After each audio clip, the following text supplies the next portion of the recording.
Good evening, everyone. We are on the record.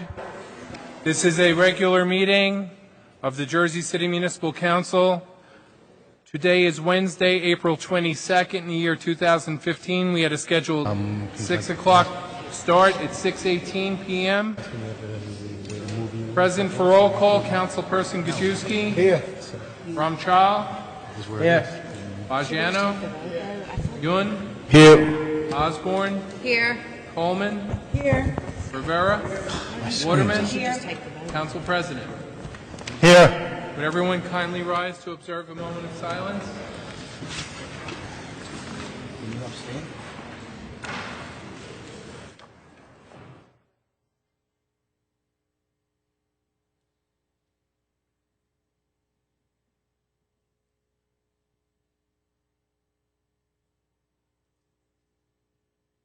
Thank you very much. Remain standing for a salute to the flag. I pledge allegiance to the flag of the United States of America and to the republic for which it stands, one nation, under God, indivisible, with liberty and justice for all.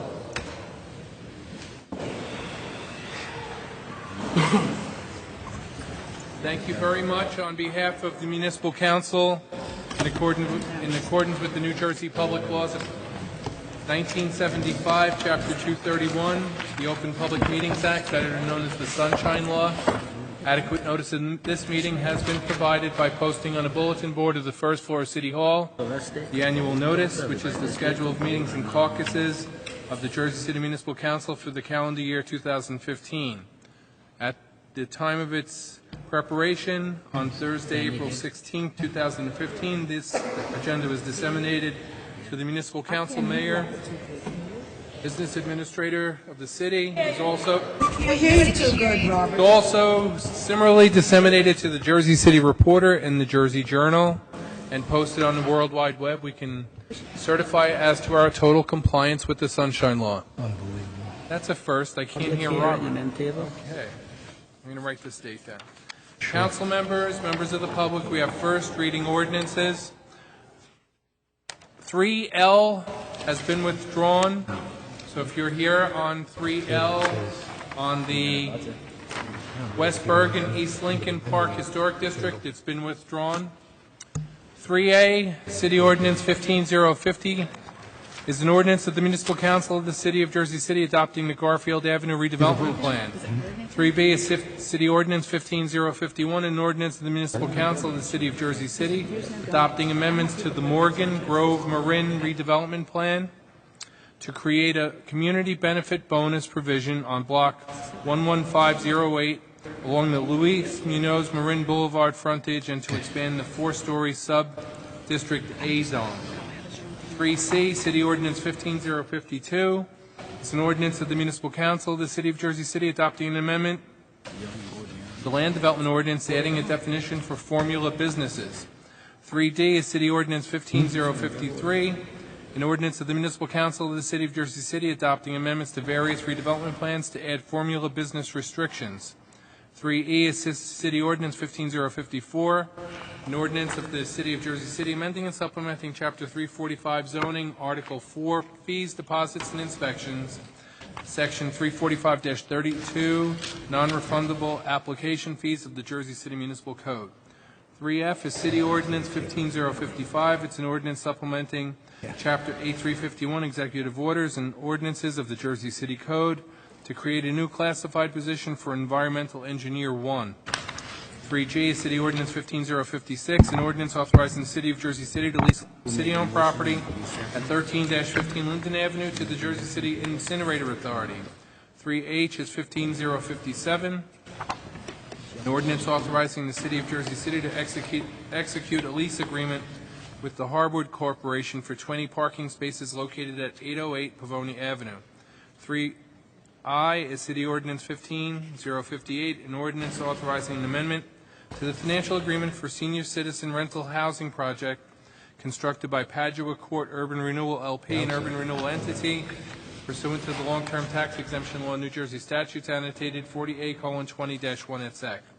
3J, City Ordinance 15059, An ordinance approving a 5-year tax exemption pursuant to the provisions of NJSA 40A:21-1 et sec.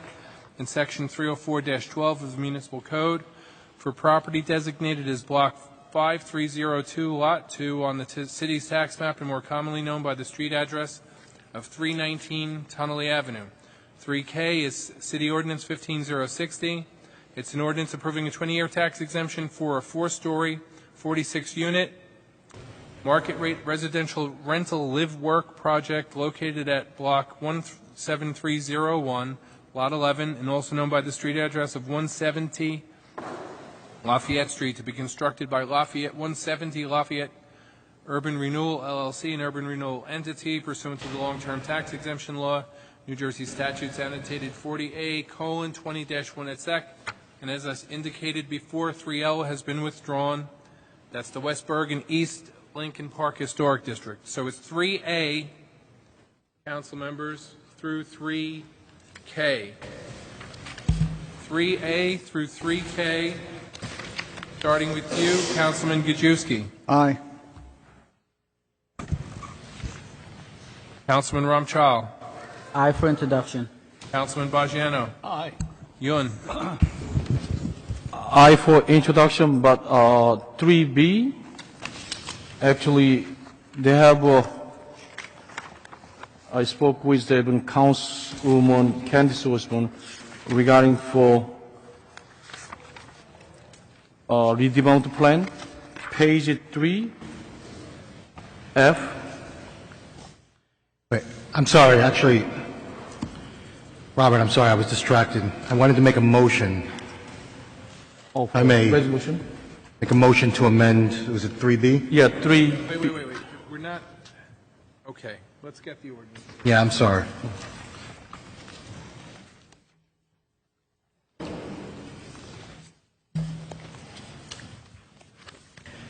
Folks, I didn't discuss this with the law department. What? We just discussed this 3, literally 20 minutes before this meeting started. 3B, 3B, first reading, 3B.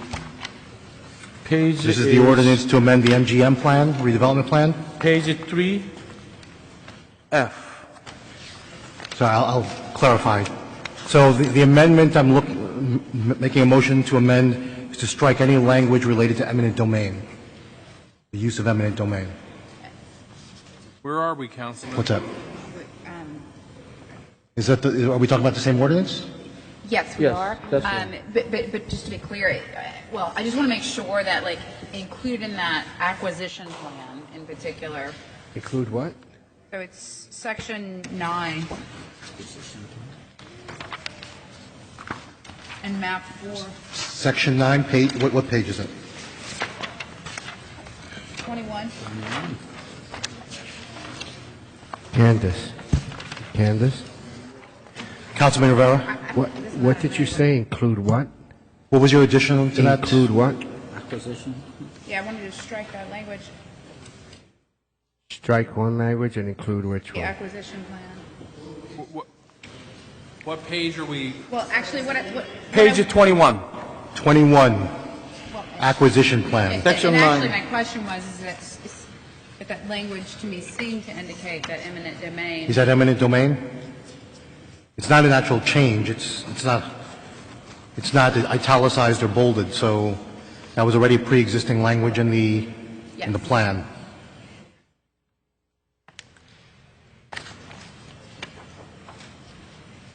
So is that language related to use of eminent domain? That's existing language in the plan. Understood. Right. The question is whether that language indicates the... We haven't spoken to anyone in the law That's the department. question we have. Yeah.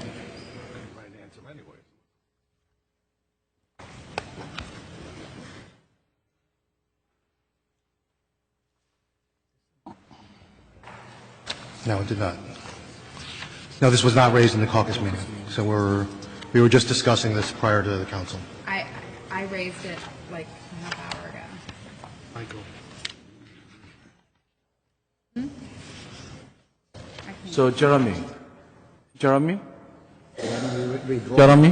getting the microphone. Can we withdraw it? Okay, and also read for page 3. We open the door, Pandora's box. I just want to answer Councilman Navarro's question first, and then we'll come to you, okay, Councilman Young? Yeah. Okay, so this here is, if you're talking about just the acquisition plan, all I'm seeing here is that there's reference to an acquisition plan on map 4, right? And then you go to map 4, which is not, really not a meaningful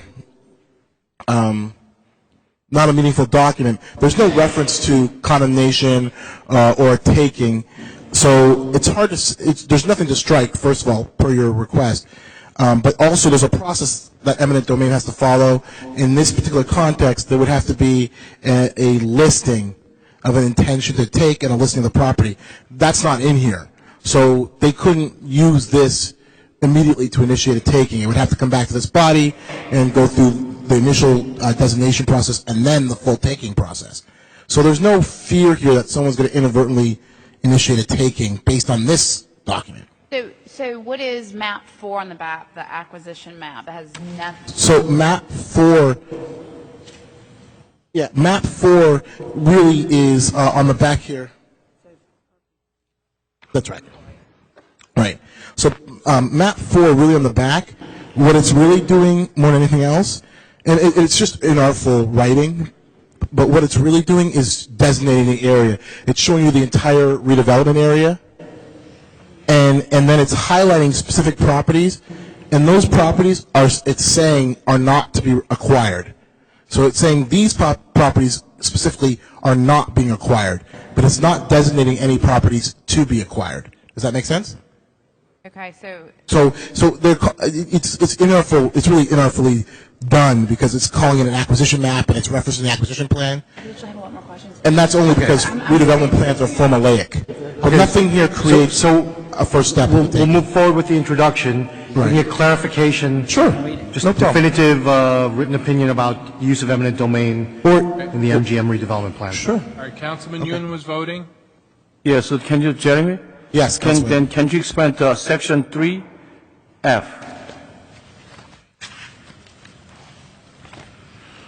The page 3. Page And 3? Page 3, section 3.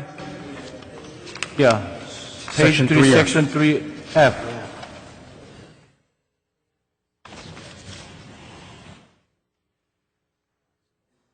Yeah, so F.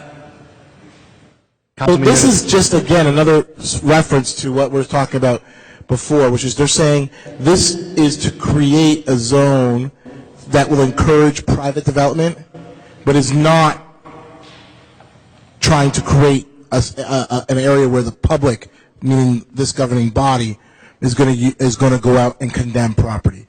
So they're saying they're going to try and encourage private sector development of a variety of different lot sizes and minimize the need for any acquisition by public. So it's saying minimize the need, which is inartful because it sounds like maybe there is some need, but really all that does is just state that it's for private, not for public condemnation. You know what I'm saying, but No, I understand why this is confusing, and it's just not the clearest language. domain, it make us nervous. So would it be, Can we remove that? So, sorry, go ahead, Councilman. Can we remove that? You know what we'll do? Yes, it can be removed, but it's not material, and we're talking about it now. So I've noted the two comments from you, Councilman Young, and from you, Councilman Osborne. I'll also note yours, Councilman, and we'll just have planning clarify the language so it's more reflective of what the intent is. Yes, so that you would not speak be a with them, material change? No, that wouldn't be a material change. Okay. Because it's the intent that's already existing. All right, for interest, I vote aye. Councilperson Osborne, Aye for introduction. Coleman, Aye. Rivera, Aye for introduction. Waterman. Aye for introduction. Lavara. Aye for introduction. Okay. Robert, want to I make need a a motion to add 10Z5 through 10Z15 motion? Second. to the agenda. I didn't even hear who made the motion. There's so many. Waterman, Councilperson Waterman, then me. Seconded by Councilwoman Osborne. Councilperson. We can't hear you when you're standing. Aye there. We're going to make this a compound motion, council members, and defer to 10Z4. Great. Add those and defer to 10Z4. So save us a little go-round. Councilperson Gajewski? Aye. Ramchal? Aye. Bajano? Aye. Yun? Aye. Osborne? Aye. Coleman? Aye. Rivera? Aye. Waterman? Aye. Lavaro? Aye. A 9-0 vote to add 10Z5 through 10Z15. And we are deferring to 10Z4. 10Z4 is a resolution commending Daddy's Sunshine, Hudson County Lupus Walk 2015.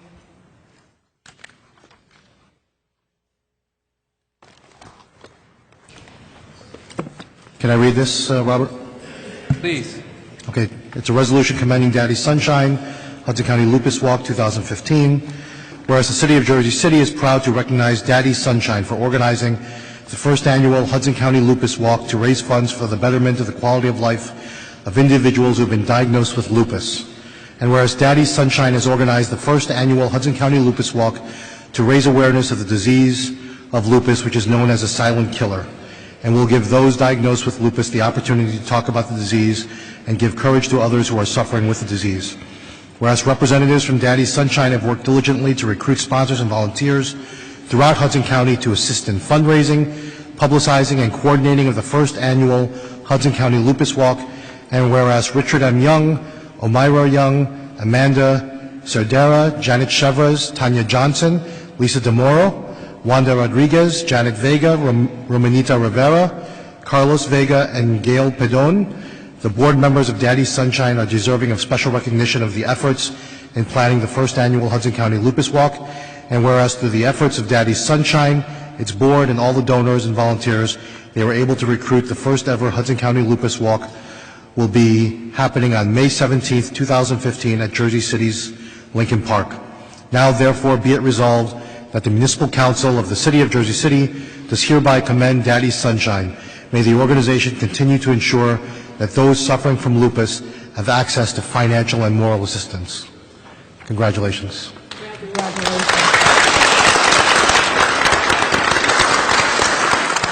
Allow me to take the vote. Councilperson Gajewski? Aye. Ramchal? Aye. Bajano? Aye. Yun? Aye. Osborne? Aye. Coleman? Aye. Rivera? Congratulations. Aye. Waterman? Aye. Council President? Thank you for all your hard work. I know you've been reaching out to the council and to the mayor's office. Congratulations. We'll see you on May 17th. I vote aye.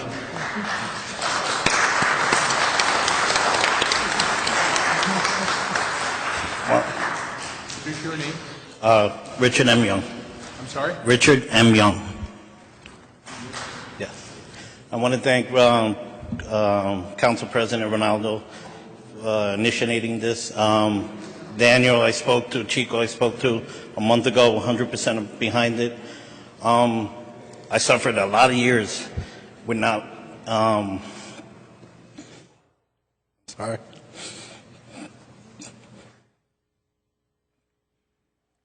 We're not being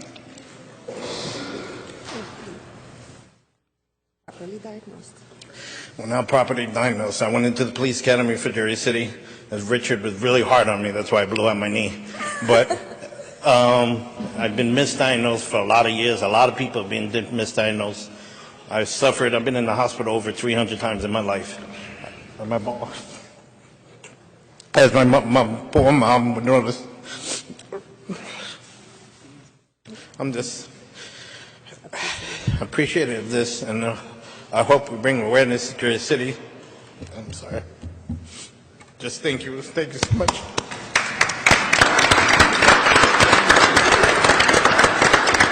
I'll go up and do a photo. You'll wait right there. We'll come right over. Let's do a photo together. I just want to say one more thing. This is an amazing woman. Pam, thank you so much for everything you did.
Okay, council members, members of the public, this is the time where we're going to conduct a public hearing on this calendar year 15 municipal budget.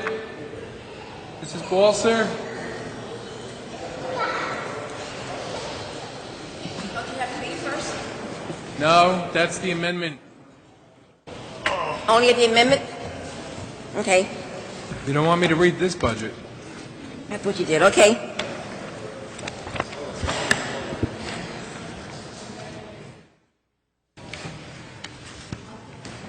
Okay, please begin. Okay, Yvonne Balzer. 2 weeks ago, I came before the city, this board, and I asked about the user-friendly budget, and I was told that it will be adopted several months down the road.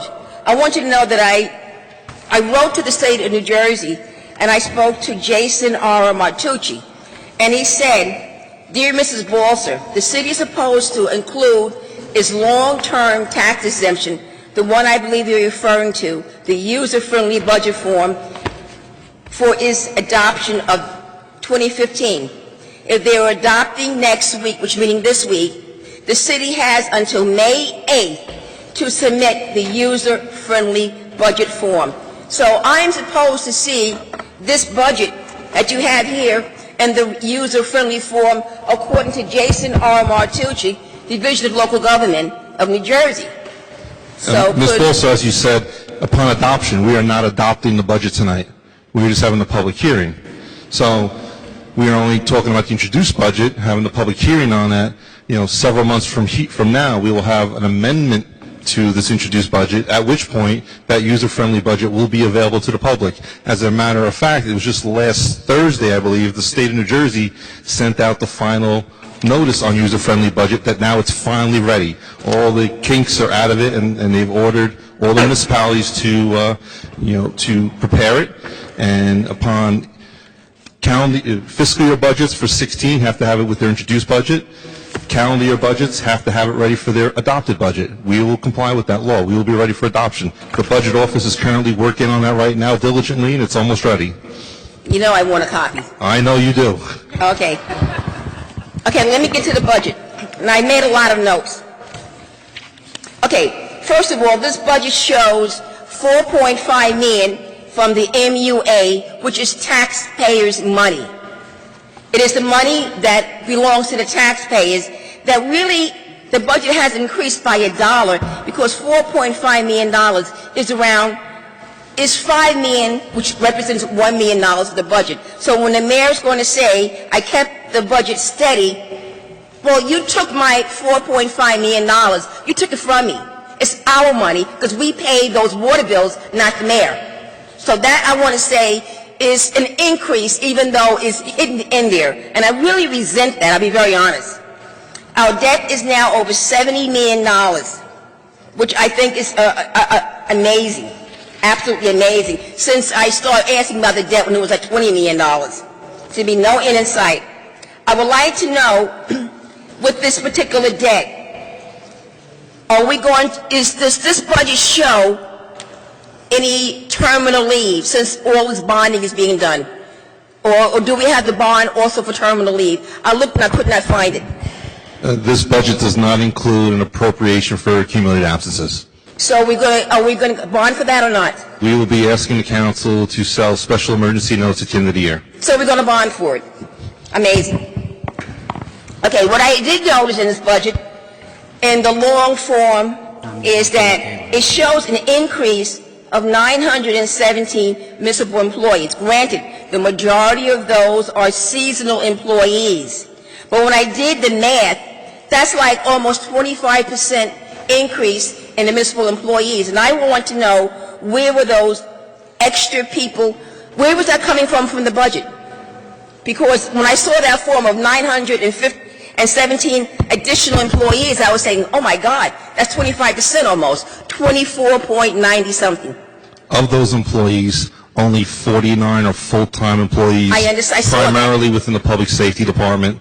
And there's 4 part-timers throughout the city. Everything else, the other 900 plus, are seasonal employees that were hired last summer that are still on the books, but they're not getting paid. They were just... I know they're seasonal, I saw that. Right. But what part of the budget is it coming from, I'm asking? recreations budget. Recreation, okay, that's what I want to know. Now, what I see on page, you call it sheet, I call it page 4B, parking fees. When I look at all of that, it appears as though there's $4 million, I'm rounding things off, increase. Are these new parking fees that you have in the budget on page 4B? This is now the revenue we'll realize from the former parking authority, which is now a division of parking enforcement.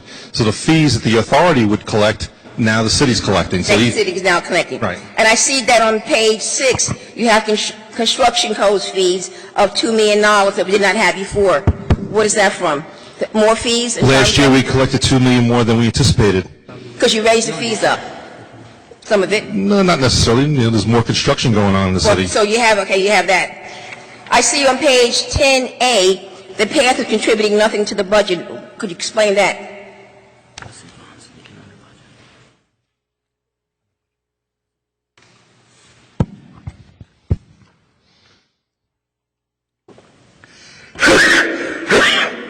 Excuse me. That's a pilot. Is it? I noticed that too. I asked about it last year, but why is... We'll double check that one. We'll double check on that one. It appears to me that it should be paying something. It should have expired, so we'll double check on that one. Okay. And I see that on page 10B, GAIA, they contribute nothing this year, but their name has changed. I thought that perhaps you could not get more than one abatement. No, they didn't. This is a new abatement. They're contributing 1.1 this year. They didn't contribute anything last year. They didn't, it's a This year we're getting the money. Last year we didn't. Okay, what I want to ask is about the Monroe, James Monroe, which is on page 10D. I remember when James Monroe, again, Newport never asked for an abatement. The mayor approached them to ask for affordable housing, and then they asked for an abatement. I remember because I was at the meetings. So James Monroe is one of those, the abatement is now full, is paid for in terms of the abatement. What happened to that affordable housing segment? Did they come back here now and say we need another abatement? Because that one's now have expired. Because they're the ones that has the 260 or 70 units of affordable housing there from that particular one. Is 10D, James Monroe. Did they come back and beg for more? Don't know it off the top of my head. We'll do a little research for you. Okay. I see that we have a surplus of $25 million, basically $25.4 million. It's an increase since before. I mean, that is a lot of money considering last year the increase, the surplus was $16 million. That is a lot of money. Where will that surplus go? And where is it from? So the surplus, comes from various sources. One, it's available surplus that we didn't use in the previous year. It also comes from miscellaneous revenue from 2014 that we didn't anticipate, that we did realize. It's also referred to as MRNA, miscellaneous revenue not anticipated. And then third, I just lost train of thought. And excess revenue from revenues that we anticipated. So basically speaking, the city did not need to take my $4.5 million if you have a surplus of $25 million, or maybe that's part of that thing. I'm really annoyed by you stealing the money, to be very honest by that. So the city has almost, I'm not saying double the amount of money, but my God, $25 million in surplus, and you still had to take the $4.5 million from water. Unbelievable. Now we have, let me see, deferred charges. I get over here. There will be in 2014, it was 7.5 million, now it's 8.9 million. We increased that by 2.2 million. So what will we be bonding this year for terminal leave? Because that's not part of the budget. It really should be in this budget. Well, we won't know exactly how much until we know how much we've paid out. It's based on retirements from January through December. So we'll come to the council, I guess, sometime in early November, with the number that we know we've paid out, plus what we think we'll pay out in the final 2 months. We definitely, based on the trending so far, it appears to going to be less than previous years. But it'll probably be still another $6 million number. Well, I suggest, here's my suggestion, take it from the 25 million. Why do bonding? As you see right now, we're paying out an awful lot. You weren't here. I asked Mr. Corrado when you were out how much money we have in debt. Oh, about $200-300 million. Well, I can see over here, $711 million from the city portion, the school portion, $41 million, from the water, $31 million. We're talking about something like $800 million in debt. The whole idea of constantly bonding for debt, I find to be stupid, especially when you have a $25 million surplus, and I think it is absolutely wrong, I'm telling you right now, not to bond for that. Take it from the reserve. Now, I went through this budget, and I noticed also that we received $102 million in zoning permits and ordinances copies, which is nearly, we got last year. This year is $299,000. We basically went up almost 3 times as much from last year in permits. So I can see that in another case where we're nickeling and diming the public because we're getting more money even from zoning permits, from $102,000 to almost $300,000. That's an awful lot of money. Then I look on private police duty. Last year we collected about $250,000, less than that. This year is budgeted for $1.2 million. That's a lot of money. That's going up a great deal, like 4 times almost. Well, I want to explain that one number right now. The reason why that number from last year is low, quite honestly, is the New Jersey Department of Transportation has been a little slow in reimbursing us for the Pulaski Skyway police details. So they're behind in their payments. We are on top of them. They have started to pay us. And that's why we feel comfortable that the $1.2 million number is an achievable number because it's money owed to us from the previous year. Okay. I see that we're also down in grants close to $14 million. Why didn't we apply for more grants? We're applying, and remember, the grants don't all come on January 1st every year. Every council meeting, there's resolutions going before the council to accept a new grant. So between now and the end of the year, you're going to see another, $15 million in grants come through. We have a grant office, we have a grant consultant, they are regularly applying for grants. But that's an awful drop, though, to go down $14 million. Only because that's what we have now. It's not, Mrs. Balser. We accept grants after we adopt the budget. Right, this budget can only have the grants that we have at the time of introduction. Okay. So this is what we had as of February. I'm going by your numbers. I understand, I'm just explaining Okay, the I'm numbers. going by your numbers. Okay, now I'm looking at the pilots. We have $155 million collected in pilots. And if I was to do, based upon 3 times the ratio, if they were paying like everyone else, and I'm waiting for the user-friendly budget, they should be paying close to $450 million. Granted, some of that will go to the county and some of it will go to the Board of Ed. But when, the pilots are paying peanuts considering what everyone else is paying proportionally. So, it is... I'd like to know where is the property that we're selling, the $7.1 million. Where is that and what are we selling? So that's going to consist of 2 properties. One will be the property at Grandin, Jersey that's being sold to Barnabas next to the medical center. But I thought that was $21 million. It's going to be 24. We're going to accept $6 million of it each year for 4 years. Okay. And then the 1.1 remaining is coming from that property on 362 Summit Avenue that's went before council a few months ago, adjacent to the current municipal court building. Okay, now on page 14, which you guys call it sheet 14, you have architecture and engineering. We went from 2,280,000 from 700,000. Could you explain that? Sure, that was, last year, that was one of the divisions that was transferred from the Department of Public Works to the Department of Administration. So the number in this section refers to only the partial year that was in administration, and now it's in 12 months in 2015 in our budget. So in the Public Works side, you'll see the other portion for 14 and of 0 in there for 15.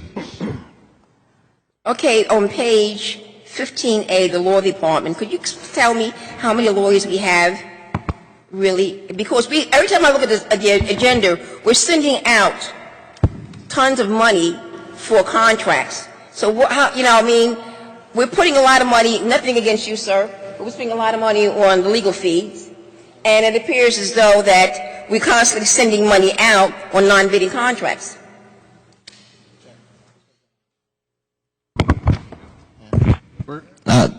That's just not true, Yvonne. We have 22 attorneys, 6 of whom are part-time. We're actually slightly understaffed for the services we're trying to provide. We do use outside counsel when we have to. We're very diligent with our bills. I just explained to the counsel at caucus that one of our major cases, I held the bills up for 3 months, going through each line and negotiating down those bills to ensure that the city was getting the highest and best value for its dollars spent. We're a large corporation, we're a large government entity, and the two together require sufficient legal services. I just want you to know that you said you had 22 lawyers. I was standing here probably in the 90s when we had 8 to 9 lawyers. So from my point of view, it went up. What do I know, huh? From sheet 15A, you have the planning board. You have an increase from 80,000 to 102,000. Could you explain why that's an increase there?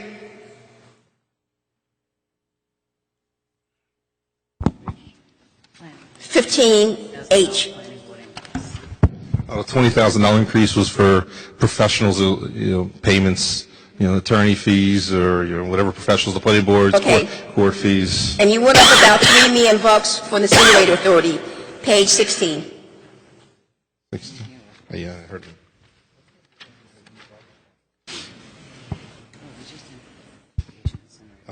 The Incinerator Authority, that is, they're currently going out to bid for a new garbage and recycling contract, and since the 5-year contract has recently expired, they are anticipating a significant increase in that contract, so we budgeted enough funds for it.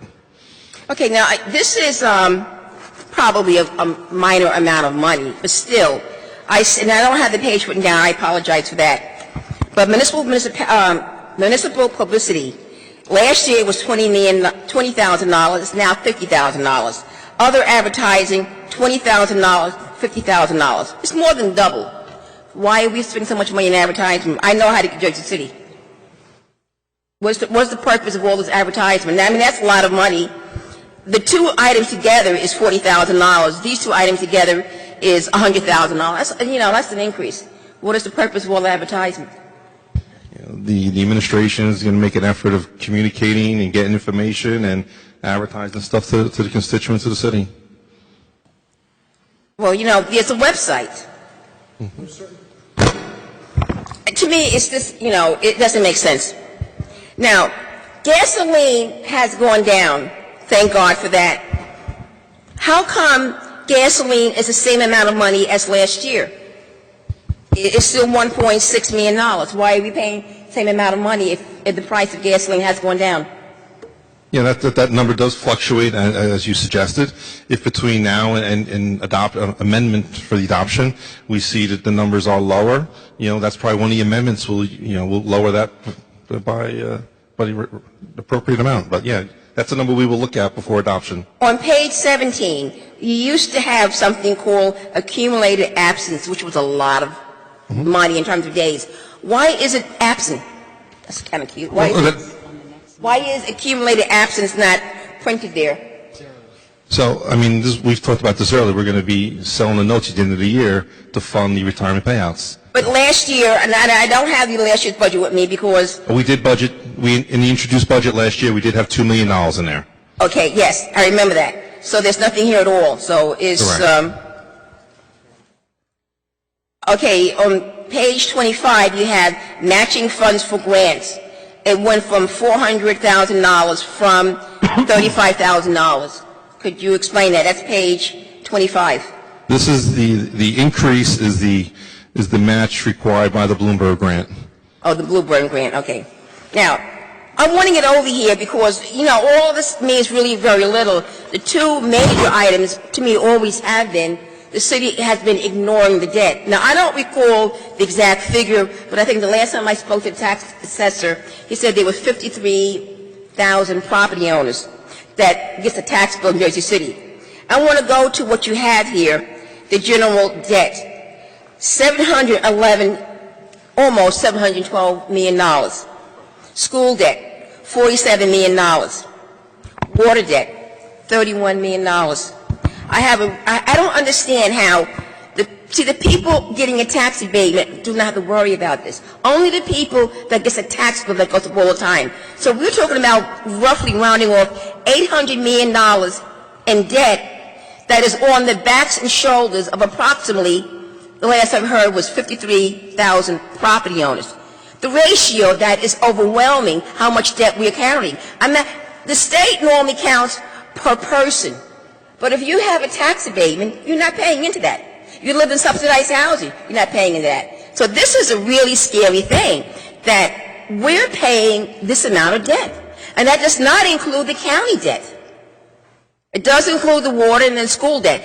So I think we should have a breakdown. How are we going to pay off this debt? Because what I see from this administration, we are adding to the debt. I don't see this debt retiring. And I say this, we're not attacking you, but I remember distinctly people like Joe Duffy and others, when the debt turned $20 million, how outraged they were in the late 80s, early 90s. And here it is, from that point of view, they was paying per year. We're paying $70 million a year, and the debt keeps going up. It's like, oh, let's get out another tax abatement. We should really, I would love to see the figure broken down. What does every property owner who is not receiving a tax abatement, what is their fair share of debt? Because that is what's scaring me right now. You can advertise Jersey City, you know, make it yours, but unless you have a property tax bill, it's not yours. You can leave anytime you want. So could I have that figure from the city at the next meeting based upon the property tax owners, not any tax abated? What is our fair share of the debt for this city? Per property owner or the bill? You don't have that calculation. Yeah, I don't know how to answer that question right now. But that's what it comes down to. Because I see the debt going up. I see the debt in 25 years going up double and triple the amount of money. And every generation says, oh, we're going to solve the problem with more development. And then the debt keeps going up.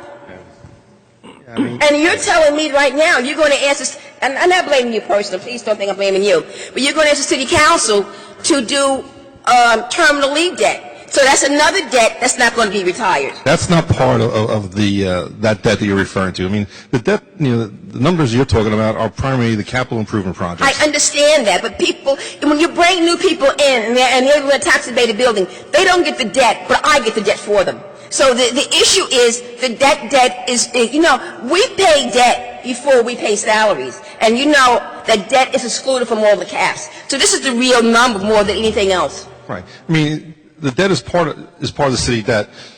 It was part of the budget. The pilot money goes towards paying down that debt. So, I mean, the abated properties are paying something towards it. Not paying nothing. They are paying something. I didn't say nothing. It is a significant revenue in our budget. Well, you know, and I know, and let labor, if they would tax at the same rate I would, my taxes would drop, probably down to from $75 per thousand, $75 down maybe to maybe $30, because they'll be a rateable. They're not included. They're like the invisible thing that no one sees because it's considered. And I've spoken to Don Kenny many, many times. I call him up at least once a year and ask him about the tax abated money.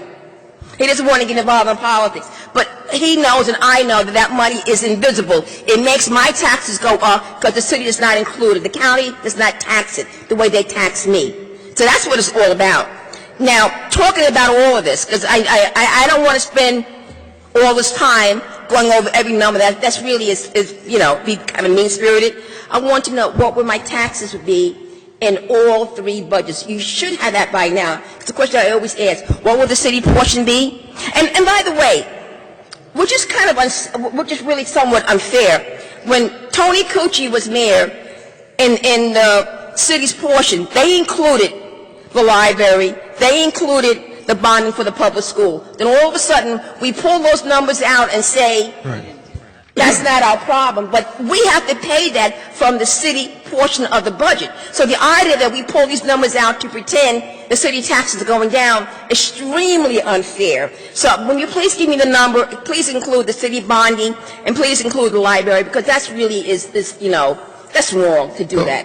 So, I mean, the reason why this stuff is split like it is because the state required it, first of all. They did it because mayor said, let's pull it out. Okay, well, okay. That's the reason why it's done. But it comes from the city part of the budget. If it came from the Board of Ed budget, I wouldn't say this. But it comes from our part of the budget. So what we're projecting here is the municipal rate to be basically the same as last year. It was 36.64. It's going to be 36.64 again. You extend it out a couple decimal points, it'll actually show a minor decrease on the municipal side. In terms of the library, it's last year it was $1.4. Right now it's going to be $1.09. The school appears to be going down last year. Yes, because we're paying off the debt. Correct. See, when the debt goes down, taxes go down. That's what I'm trying to say. Right.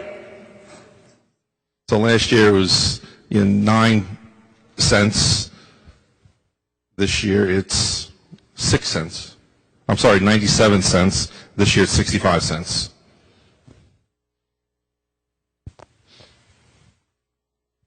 Could you give me a total number? Because that's what we have to pay. Yeah, we I mean, we don't have the county in school yet. They're still. I understand that, but I don't like the games they play with pretending it doesn't exist. No, she wants these three numbers.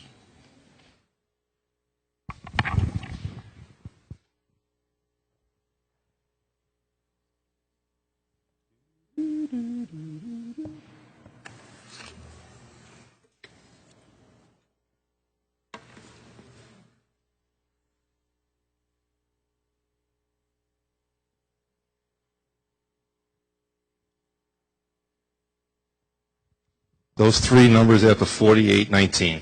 So it was $48.19. The year after reval, the total three budgets was $30.52. And that was the total three budgets. I mean, hey, that was about 25 years ago.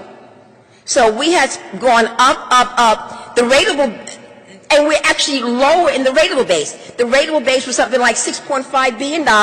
We're below that figure right now. Are we still below $6 billion? Or did we break that $6 billion mark yet? Did we break the $6 billion on the rateable base? Below it. We're still below. Okay, so in 1988, after reval, the total rate, I remember the city portion, for the school and the county was $30.52. Here is the city's, $48.19, not including the county and the Board of Ed. The rateable base in 1988 was around $6.5 billion. The rateable base today is below $6 billion because all these abatements that you're pushing doesn't help my taxes. We're lower on paper than we were in 1988. That's why the tax rate is so high. That's what the problem is. You're pushing abatements to make the city, it's like a third world country. Now, I don't want to say that in the wrong way to attack someone who just came here recently. I don't mean it that way. What I'm trying to say is the value of the dollar, the currency of our dollar is property. So the value of that currency, you're cheapening it with the abatements. Because we were worth more in 1988. So I'm going to stop at this point. I will be back. I am definitely looking forward. Could you give me an approximate date on the user-friendly budget when it's going to be adopted? Because I really want that. The user-friendly budget will be given to the council before the amendment. If we get it done sooner, we will have it out, as soon as the administration is ready to present it to the city. Great. And that means nothing in terms of timeline.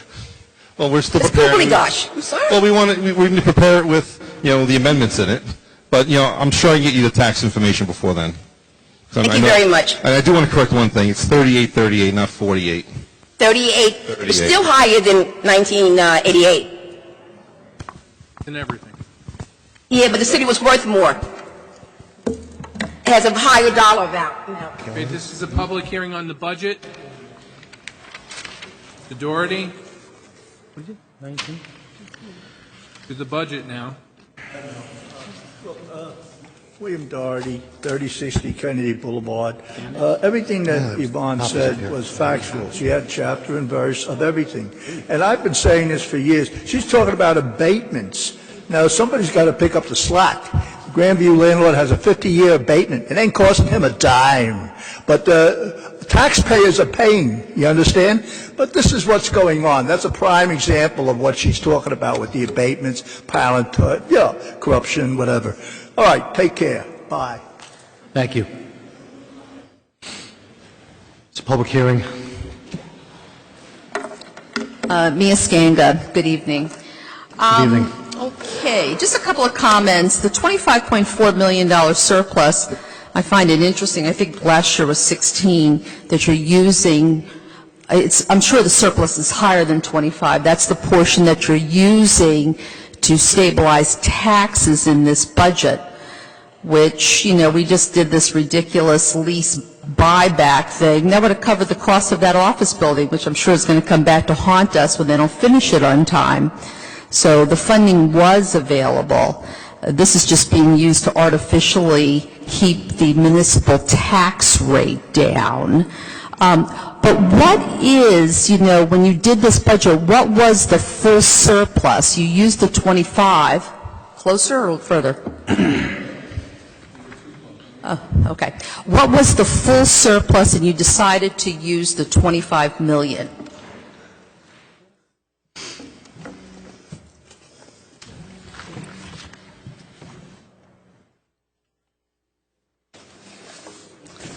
I would think you'd know. It's probably on the financial statements, right? It was 35. So, okay.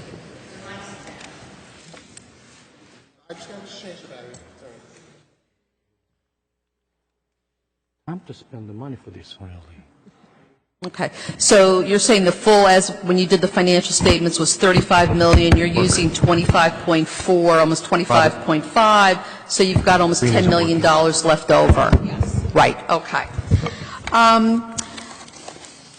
Some of the other items, now why would the city's pension expense go down $968,000?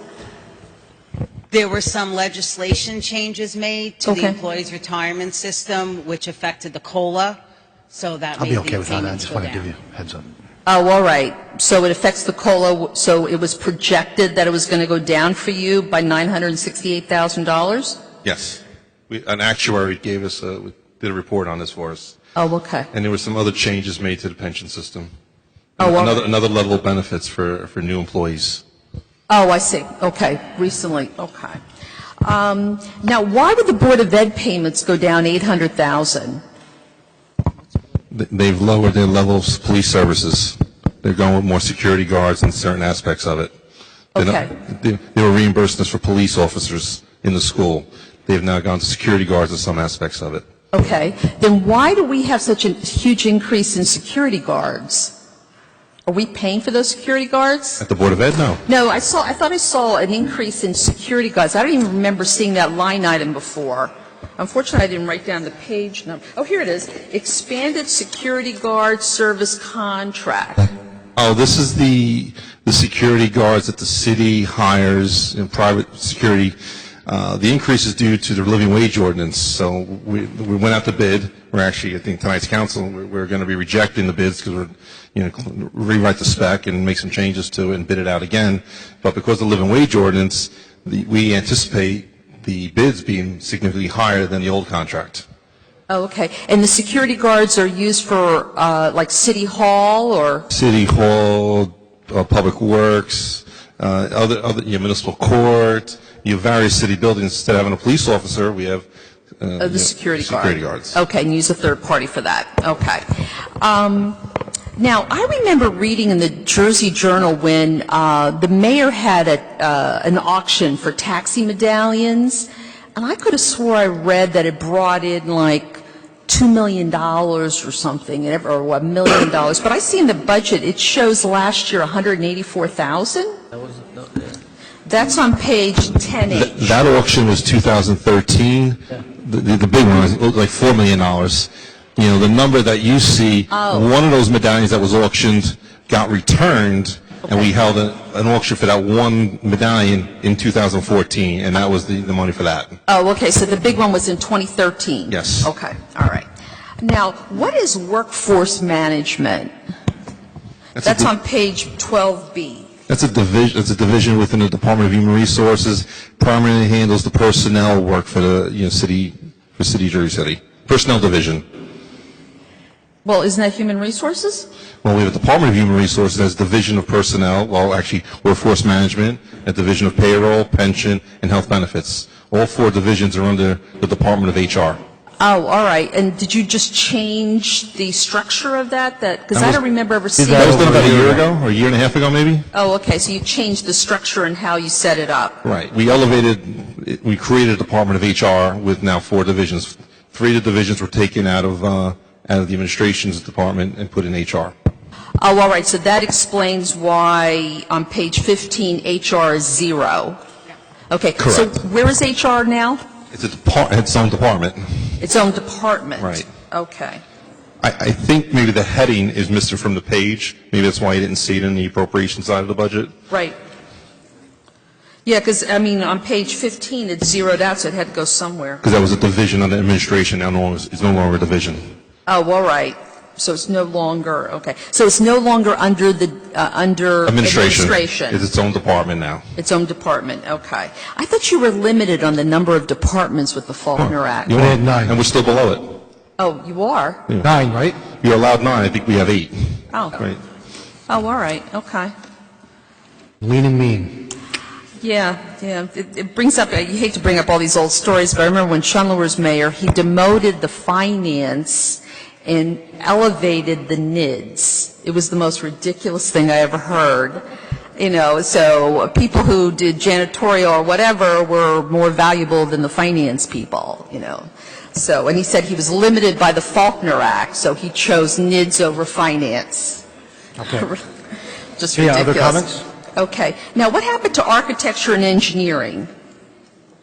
This is not on page 15. See, I know you guys That's restructured. another reorgs last year. They used to be under the Department of Public Works. Okay. They got switched to administration. Okay. So you'll see that in Public Works, it's 0. Right. But if you look under administration, it's now funded. Oh, okay, so it's now under administration, okay. And I guess the same thing with communications and technology? So that's, that is in. Oh, where did that come from? It's basically the police department's technology, well, police and fire. So what happened when we did the ordinance a couple of years ago, we created the Department of Public Safety. Right. We created Division of Police, Division of Fire, and we created Division of Communications and Technology and Division of Parking Enforcement.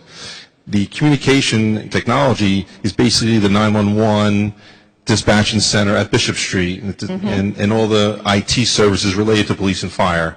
We wanted to kind of highlight the cost of technology within the department. Right. So we created its own division, and now it stands out in the budget. Oh, all right, yeah, it certainly does at $5.2 million, okay. Not to say that technology is not a good thing, so. Okay, fine. Some of the other issues were, like with the debt service, additional debt service of $170,000. I'm assuming this chart is saying that's an increase over last year's debt service of $170,000. But then later on within this PowerPoint presentation or whatever, you showed that because of the lower interest rates and refinancings, you've brought down the debt service by $2.5 million. But I haven't looked at a debt statement, but I kind of got the impression we were pretty much even with prior years, around $850 million. It seems like, we pay off some, but then we float another 34, and it really, we never seem to bring the nut down kind of thing. So I guess I'm curious about the $170,000 if you have refinanced at lower rates, and you said, and also because of the improvement in your credit rating with Moody's, and went up you save 2.5. I know that's over a life of so many issuances, but why the debt service is up 170,000 when the nut seems to always stay within that same range? So, Unless, the debt statement has changed dramatically. So and hopefully I answered the question correctly. The older debt that we are refinanced did realize an additional savings of 2.5. Okay. Then we issued the $34 million bond last year, so that added, so basically absorbed, this year's payment is now almost at 2.5, so it kind of offsets it. That's why the debt is kind of remaining the same. Mm-hmm. So the old debt was refinanced, we did realize the savings, we issued $34 million new debt, now we're funding the payment, this year's payment in this year's budget. All right. So it kind of eats that savings up. So all we seem to do is refinance, but we don't bring the nut down. Like, what is the debt right now? Overall debt? Overall debt. Yeah, I think Ms. Balsa mentioned earlier, like $700 million in debt we have. Oh, that's not the statement I saw. It was 800 and some. Well, that includes the water and the sewer. Yeah, I know. As a municipal portion I was talking but about. we all, as we always like to point out, whether or not it comes out of a fee or out of a tax, it still comes out of your pocket, So I like to look at what the total debt, and forget about the self-liquidating and everything else. What is the total debt? It was $850 million the last time I looked. 48 million, something like that. Yeah. I'm sorry? Like 848 million. Oh, so it's the same. Yeah. Right. So we're really going nowhere with the debt I mean, situation. when we refund debt, that doesn't lower the total amount of debt. The amount of the bond that we sold still remains the same. It lowers the principal payment. Right. Yeah, but this 170,000 is an additional expense, including interest and principal payment, but we supposedly save money on refinancings. You did float 34, so that kind of implies that, we're not paying anything off, really, when you look at the big picture. Because we added 34 million. Right, you add and then Right. you pay, but you always stay the same. We never bring it down, kind of thing. Also, speaking of debt, when we had a refinancing of a general obligation and a water, and I forgot the third component, did you guys do that refinancing? No, that one hasn't been. The last one that was Right. approved by the council, no, because the market has changed.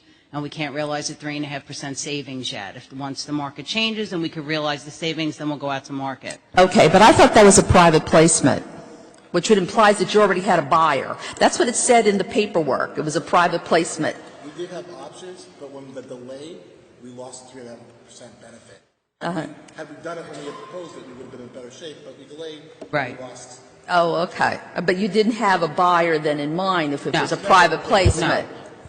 Well, in the paperwork, it said private placement. So private placement implies that you've got a buyer in mind. That's why it's a private placement as opposed to going out with Merrill Lynch and floating it Right, in we the have a secondary bank that we market. use that will go out and sell, but we don't have a buyer. They'll go out and sell the debt. So it wasn't a private placement No. then? Right. No. Then the paperwork was misleading. Okay. Yeah, it said private placement. That's why I was surprised it didn't, even though it was tabled, but whatever, but if you have a private placement, you got somebody in mind, whether, whoever, a private equity firm or whoever wants to buy the debt. No. You have that in mind before you do the analyses. No. Okay. Yeah, I don't know. But it did say private placement. Okay. All right. What else did I want to ask you? So in essence then, this little notation here on this chart, Jersey City's improving financial health has resulted in a credit rating upgrade, which is true, savings taxpayers at least $2.5 million, and declining debt structure.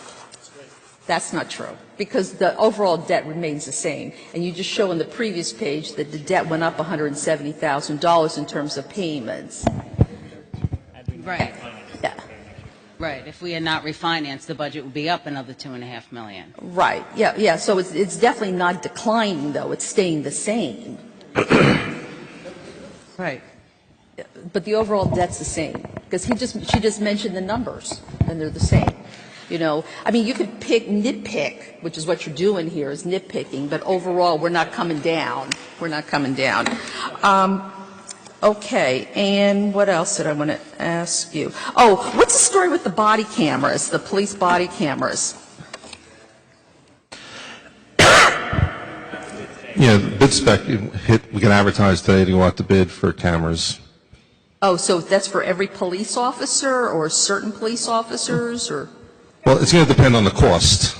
You know, we'll see what the bids come back at. I think they had a range, a minimum and a maximum, so we're not obligated to get everyone a camera. We'll see what the cost is, and we'll see what's, you know, cost effective for us. Okay. Just out of curiosity, as a ballpark, what does it cost for a body camera? Police bar? Yeah, I don't think the camera itself is all that expensive. I think it's the storage of information and how long you keep it, you know, and then the maintenance thereafter. So the camera itself is not the big expense here. It's the storage of the information. Oh, so it's like cloud-based type of thing? That's probably one of that, yeah. There's got to be some kind of archives. And we have to store it for potentially a long time. Potentially a long time, like... Not sure exactly how much yet. Oh, all right, okay. Is it very common for police officers to have body cameras? No. No, it's a new thing. Yeah, it's. So what's the general overall, you know, ballpark? I'm not holding you to it, but just a ballpark, because I have no idea. What's the, you know, you did a minimum and a maximum. You had to have come up with what you thought per person was, per officer is. Like, what's the ballpark to give us an idea of what this what may cost? Applied for a grant, didn't we? We applied for a grant for the body cameras? Yes, we have. We have applied for a grant. So I'm sure it breaks down the per We'll unit hear it cost. in the fall. I think we'll get the response on the grant. There's no guarantee on grant money. Just because No. you apply for a grant doesn't mean you get it. Oh, you're absolutely right. But there is another funding source within the police department to pay for the cameras. There's, pardon me? There's another funding source available to pay for the cameras. Okay. You know, so the grant would expand upon the program, you know, in the fall if awarded the grant. So, you know, we'll get the bids next month. You know, we'll make a decision on, you know, if we're going to award it. Right. You know, we'll decide how many we're going to purchase. Right. The police department has a funding source available to pay for the initial amount that we buy, and then it won't be for the whole department, but then Initial amount, like 200, 300, 400, 600? I think. Bob, if you can get her that information after. Okay. Yeah, no, I He doesn't appreciate know. it. Yeah, I mean, We have he no doesn't have the idea. answer. I know, we don't have any idea Sorry, Bob. He doesn't what have this the answer. costs. Right. Okay. All right, that's fine. If you could give it, that would be, I think we'd want to know that. And what else did I want to ask you? Okay. Some people who are very computer savvy, because I see here you have under the mayor's office, open data portal to promote government transparency.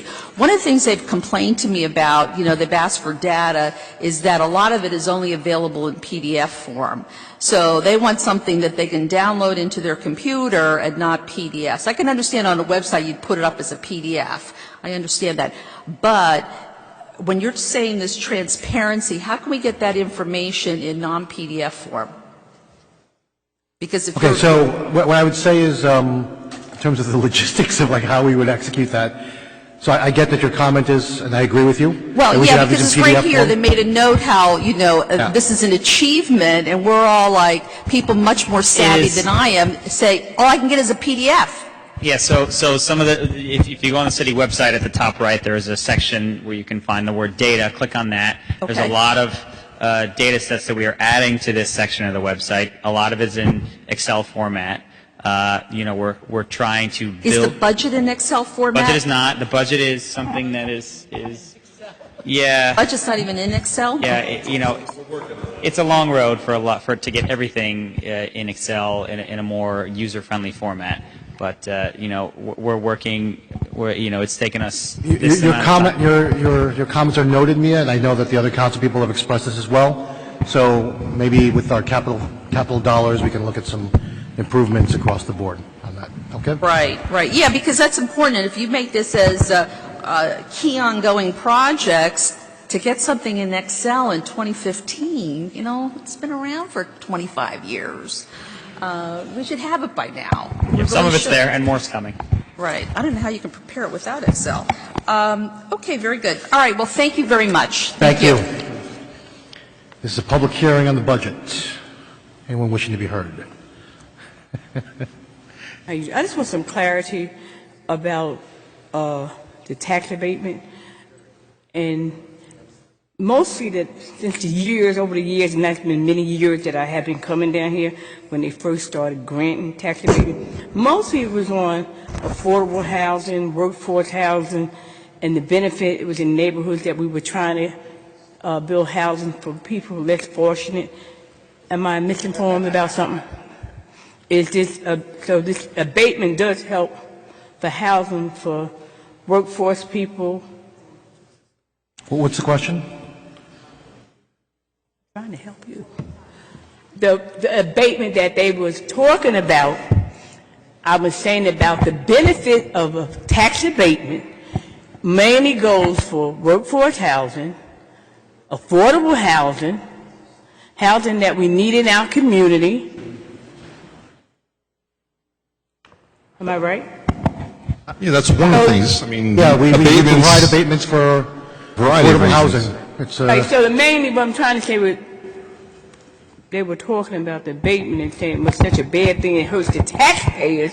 I'm saying it helps a lot of the taxpayers, because a lot of people would not be living here if they couldn't afford to live here. Got it. So, You're saying there's a great value to abatements in providing affordable housing and workforce housing yes, sir. and the like, and that So a lot there's of it doesn't go upside to to it. high-end Right. housing, that's my point. It makes it more affordable for folks to be able to be here and continue to live affordably here in Jersey City. Yes. I got it. Thank Yes, you, Ladar. thank you. Okay. This is a public hearing on the budget. Motion. Oh, We have someone, we got one more speaker? we have a gentleman coming. Your name, sir? Good evening, Gilbert Moore. Sorry? Gilbert Moore? Gilbert Moore. Yes. The recreation budget, it went increased by $3 million, 3.9. No, that's not true. Yeah, right. Director Strother would love that, but no, that's not true. It may have gone up a little bit, not $3 million. Do you have the page number for the recreation budget?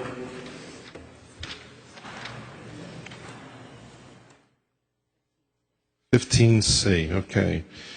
Recreation budget's up about $150,000. $150,000. With the council, how you guys are gonna ensure that the recreation doesn't go over budget again?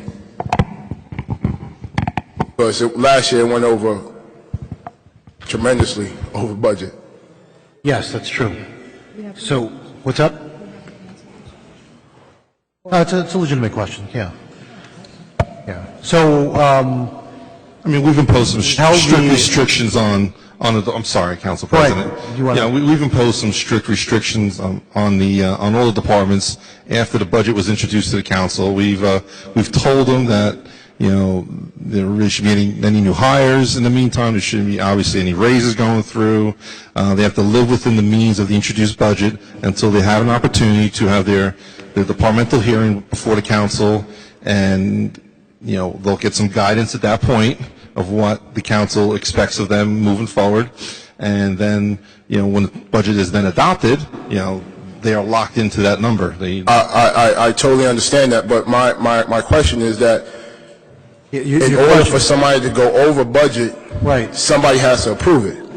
So if somebody's approving it, what measures are the council going to take to make sure that he stays within those means? Because we can say it, but he did go over a couple $1 million last year. So how do you, what is the council going to do to ensure that that doesn't happen again? Because I could have $10 million, but Gilbert, if I'm going over, I'm going over. Yeah, Mr. Moore, so we've, after last year, we urged the BA to more closely monitor the the fiscal, what are they called? What are their titles? Fiscal analysts or? Fiscal officer? Fiscal officer for each department, or those who have fiscal officers. Not all of them have a fiscal officer. Recreation happens to have a fiscal officer to monitor, to handle the disbursements and so forth around there. So we've asked them to monitor that more closely, the BA, and have continued to stay on top of him in making sure that he maintains control of the fiscal And just, situation. Council President, I just want to make it clear that it's not to say that recreation somehow accidentally or unanticipatedly went over budget. Throughout the course of the year, strategic changes were made in recreation, mostly on the personnel front, including the summer program that we run and are proud of. And when we made those changes, each one of those, we changed budget allotments to allow for that. So it wasn't to say that, like, we got to the end of the year and then said, oops, we spent too much money. It was an ongoing process, and at every step of that process, money's moved, and when that move happens, it has to be approved both by the BA's office and then by this body. So my thing is, because you have a stop and drop program, which is clearly doesn't represent any type of recreation. Why is the stop and drop program being taken out in the recreation budget, where it clearly doesn't deal with recreation? It deals with the incinerator authority, Department of Public Works. That's a different from overspending. Yeah, that's a very different question, and I appreciate it. Overspending was due to excessive overtime, is my understanding. Is that correct? Not recreation. Please. But Go ahead, please. there was 3 departments that Right. were over, but that was. But I think the point that you're making is well taken, and we had serious conversations about it last year to say, if it happens again, in my opinion, and I'll speak for myself, that those fiscal officers should be removed from a reporting structure perspective. Those fiscal officers should be moved into the BA's office if they can't manage their budget. So, in my opinion, that's one remedy. Thank you. Thank you. That would address that problem. Thank you. I appreciate it. Thank you. The public hearing on the budget, is there anyone else wishing to be heard? Motion. I have a motion by Councilperson Coleman. I heard the second from Councilman Rivera. We have a speaker on the budget. Somebody. This is on the budget. This is on the budget. Okay, Budget, Steve. Okay. the budget. On the budget. How are you? I'm fine. How are you? Good. Is it true what I heard that only $400,000 was spent on the embankment as far as legal? You talking about historically? I'm sorry? You're talking historically? No, I'm talking about what I heard was Jeremy Farrell last night. Yeah. So I'm sorry, Steve. I'm going to ask you to reserve your comments to the 2015 budget as presented to the City Council. So the $400,000 that may have been spent in the past, or $500,000, whatever the number was spent years before this current 2015 budget was presented. If your question is how much more is being spent in 2015, or how much is anticipated in the budget, we could probably provide you an answer with that, which we just passed, or is that on this agenda? Motion to close. Yeah, Okay? No, I'd like to say some more. Okay, on the 2015 budget. Well, I think it's on the 2015 budget, but I want to see if I can't help the budget. Help the budget. Here's what I want to do. When I sold property to Dean Geibel, I was paying $37,000 in real estate taxes. It's 12 years ago. When Dean Geibel bought the property, he was paying $1.6 million in a pilot for 455 units. If you run it out, the 455 units at 600 units, which is what could have done with the embankment, would grow. We're going to tie this into the budget real fast, because patience is wearing thin over here on this side. Would grow into $2.1 million per block. I have 6 blocks. The city is wasting away $12 million a year, and on an annual basis, it's Steve, thank you. $156 Thank you, million. Thank you. $156 million. I have a motion from Councilman Rivera to close the public hearing. I had Coleman and Rivera. I'm going to say Okay. that because I wrote it down. We have to do it again? No, Councilperson Coleman made the motion, Councilperson Rivera made the second, because that's the way I had it written. Thank you. Councilperson Gajewski to close. Wrong child. Close. Chico, to close. To close. Aye. Bajano. Yun. Aye. Osborne. Aye. Coleman. Aye. Rivera. Aye. Waterman. Aye. Lavaro. Aye. Close the public hearing. We have 3 second reading ordinances, council members.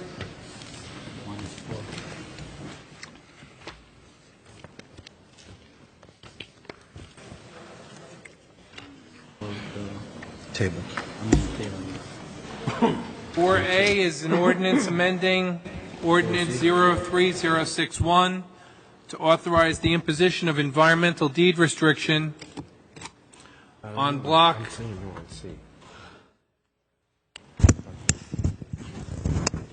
23103, Table. Lot 23, more commonly known as 271-285 Martin Luther King Drive, the Cunningham Library. This is a public hearing on the ordinance. Motion. Second. We have a motion by the council president, seconded by councilperson Waterman, I believe. Close the public hearing. Councilperson Gajewski. Aye. Ramchal. Aye. Ramchal. Aye. Fagiano. Yun. Aye.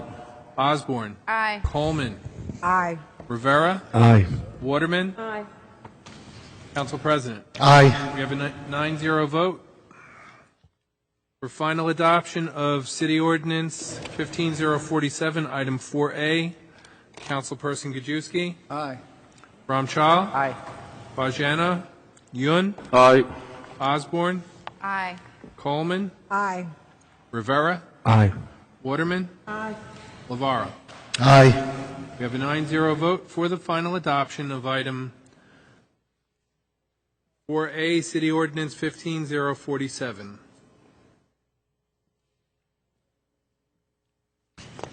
On to Item 4B. 4B is City Ordinance 15048. It's an ordinance of the Municipal Council of the City of Jersey City adopting amendments to the definitions and supplementary zoning regulations of the Land Development Ordinance. Are there any members of the public wishing to be heard? Motion. Second. Wait. Motion by Council President. Who made the second? Second it again, so. I seconded too. Second. I'm going with Councilperson Waterman. Close the public hearing. Councilperson Gajewski. Aye. Ramchal. Aye. Fagiano. Aye. Yun. Aye. Osborne. Aye. Coleman. Aye. Rivera. Aye. Waterman. Aye. Lavaro. Aye. We have a 9-0 vote What's he going to do? This one. for the close of the public hearing to consider the final adoption. Councilperson Gajewski. Aye. Ramchal. Aye. Fagiano. Aye. Yun. Aye. Osborne. Aye. Coleman. Aye. Rivera. Aye. Waterman. Aye. Lavaro. Aye. We have a 9-0 vote for the final adoption of City Ordinance 15048. On to item 4C. 4C is City Ordinance 15049. It's an ordinance of the Municipal Council of the Robert. City of Jersey City adopting amendments to the Powerhouse Arts Robert. District Redevelopment Plan Rehabilitation Subdistrict. I'm finished. We'd Robert. like to withdraw. Before Like to you, Robert, Yes. go ahead, Candace. I'd like to make a motion to table. Prior to Prior public the hearing. close of the public hearing? Yes. Okay, that would be basically making this a nullity. Or we could Have to re-advertise. start from the beginning again. Yeah, and I can give a little bit of reason, if my colleagues would like color. You're going to table it. Yeah, okay. So this has been, there is currently a building in the Powerhouse Arts District that previously was marked or hoped to be marked as historic, have a historic designation. There was a study done in 2011, which was not broadly communicated out to the public, which basically said that the building was not historic. And So about 6 months ago, the owner of the property No public outbursts, please. I would just say that maybe it makes sense to have the public hearing first and then move the table. I'm sorry? She wants to explain before I'm explaining why I am making the motion to... making the motion to table, and I will continue to do so. At least as told by our planning department. If someone believes that's not true, happy to have that conversation. But as described to me by our planning department, it was marked with an independent study as being marked as not historic. And so the landowner approached the city planning department to say, if it's not historic, what can we do there, and what zoning is appropriate for there. There have been several community meetings and trying to come up with what is something that the community feels comfortable with. We've had a final version that obviously went to planning that was here tonight.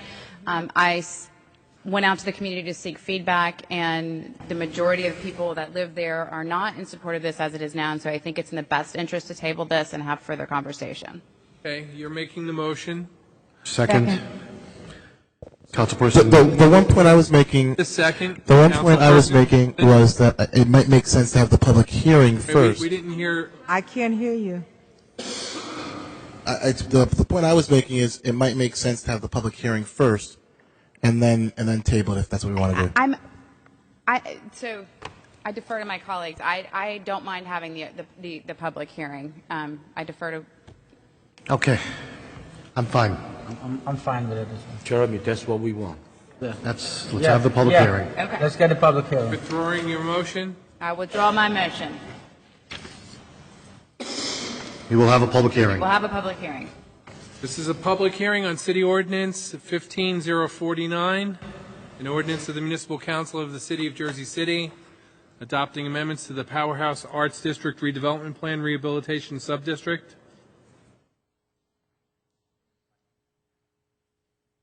Good evening. Tony Sandcamp, 91 Bright Street, Jersey City. I'm here in opposition to the amendment to the Powerhouse Arts District. I see it as a bad precedent to change zoning for a single owner of a single lot. And I think that transcends not just this zone, but all zones in the city. It isn't and I think what Councilperson Osborne was trying to say was that it is not an individual landmark. Can you lift up your mic? That the building is not an individual landmark, but that it is, and it was considered a contributing structure to the former historic district there. The previous council, your predecessors, placed the Juan Rabon Machine Works in the rehab zone to protect it because it wasn't an individual landmark. And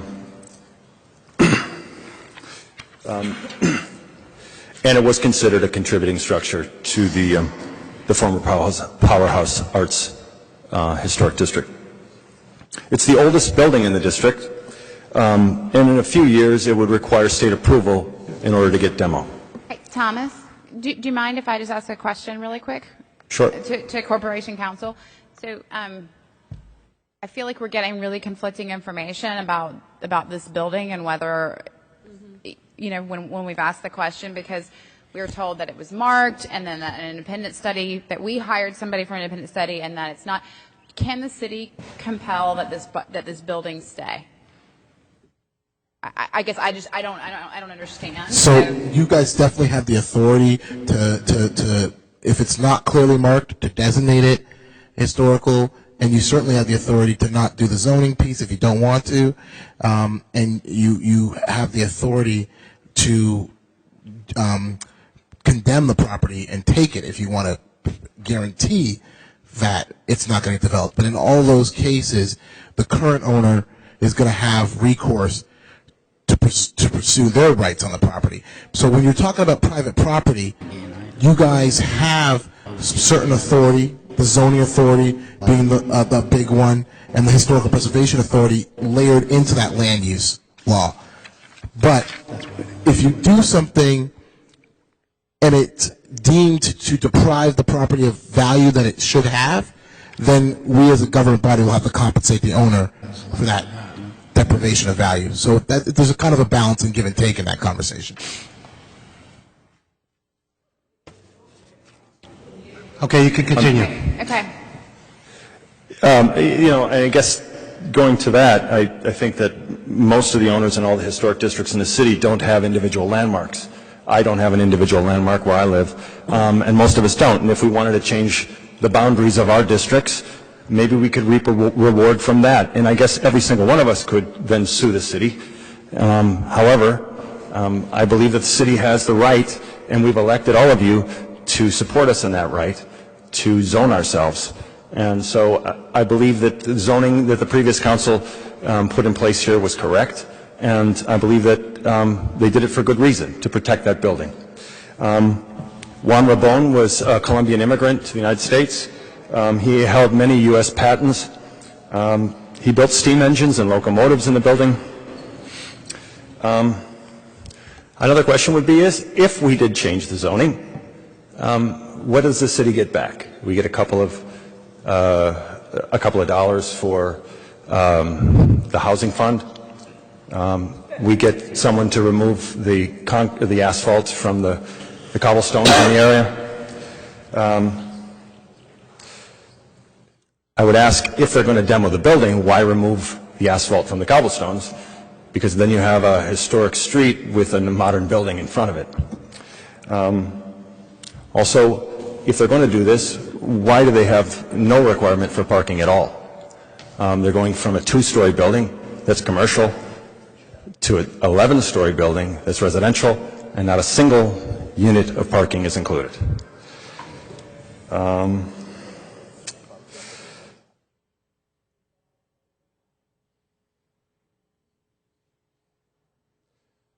That's about it. Thank you for your time. I would say that that I think that there's a lot of people in the city that are not quite aware of what's going on with this building at this moment, and so I did agree with Councilperson Osborne's decision to go for a table of this ordinance. Thank you.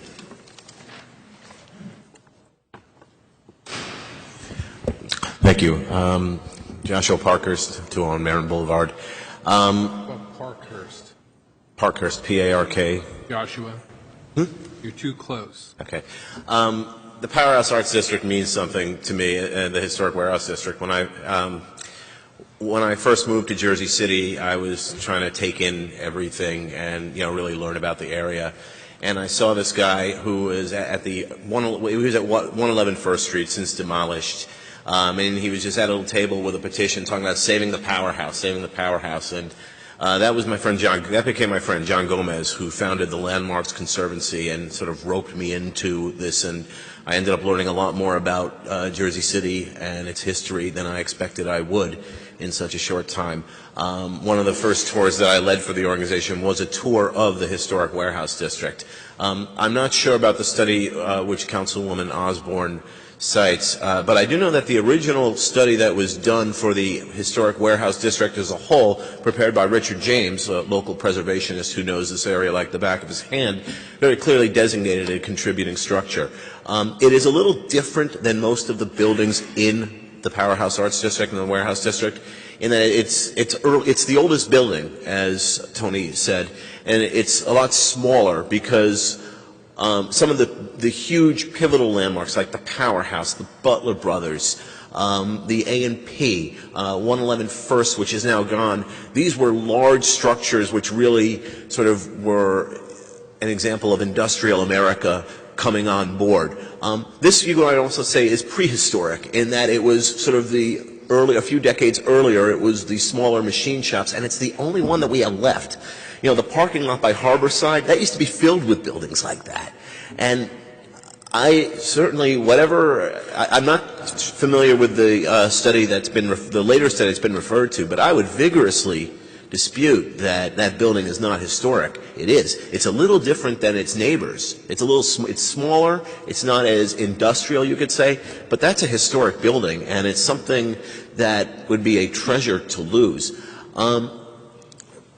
I remember about 10 years ago, when the prior council, or two prior councils ago, decided to allow 111 First Street to go down.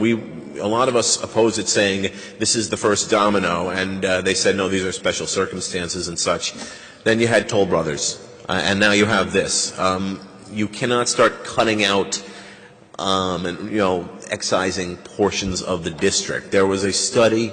The neighborhood was historic. To the extent you made exceptions, stop it.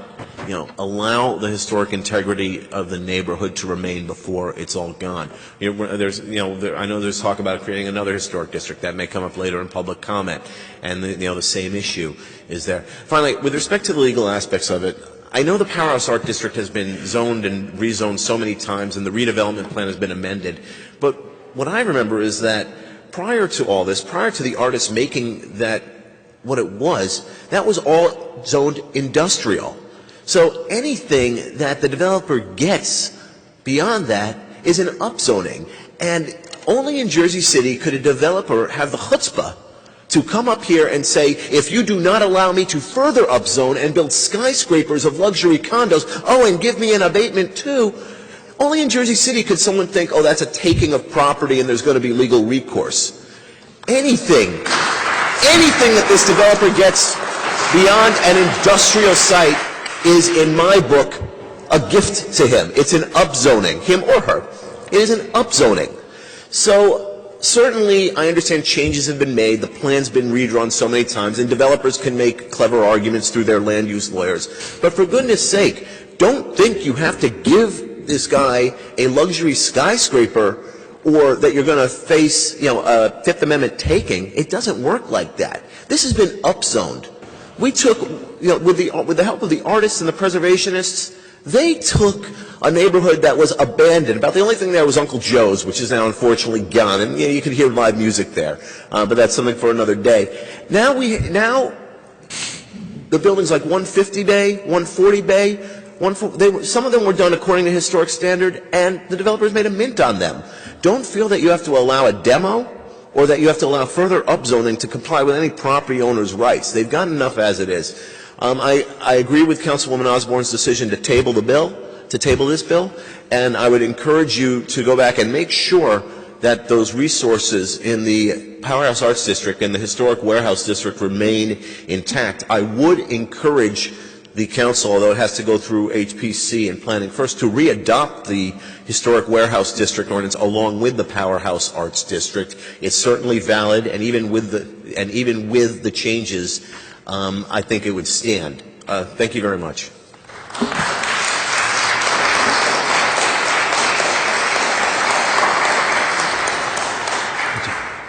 My name is Catherine Moore. I live at 140 Bay Street. Catherine with a C. Kathryn,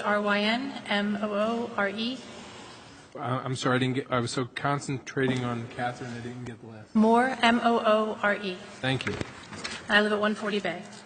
Got you. Can you speak closer to the mic? Yes. Thank you. There you go. I've been working with Candace Osborne and trying to educate her as much as I can about what's been going on in the neighborhood. I became aware of the change in this amendment last summer just by happening upon a small item in the planning board agenda to amend it. And then I started looking into it and trying to figure out what was going on. And as things started to come to light, then we discovered that there was this Hunter Research report done back in 2010, and no one in the neighborhood was introduced to this plan and to this study. So we had no idea that the buildings that we were actually living in were being considered to no longer be deemed historic as a neighborhood, and then come to find out 4 years later that planning board met in February of 2011, voted on this. There was no public comment. You could see that some of the people here who have been following this for a long time, they were unaware that this building was removed from the warehouse district, that the whole idea of the historic warehouse district was eliminated, and now there's just a bunch of historic buildings that are near each other.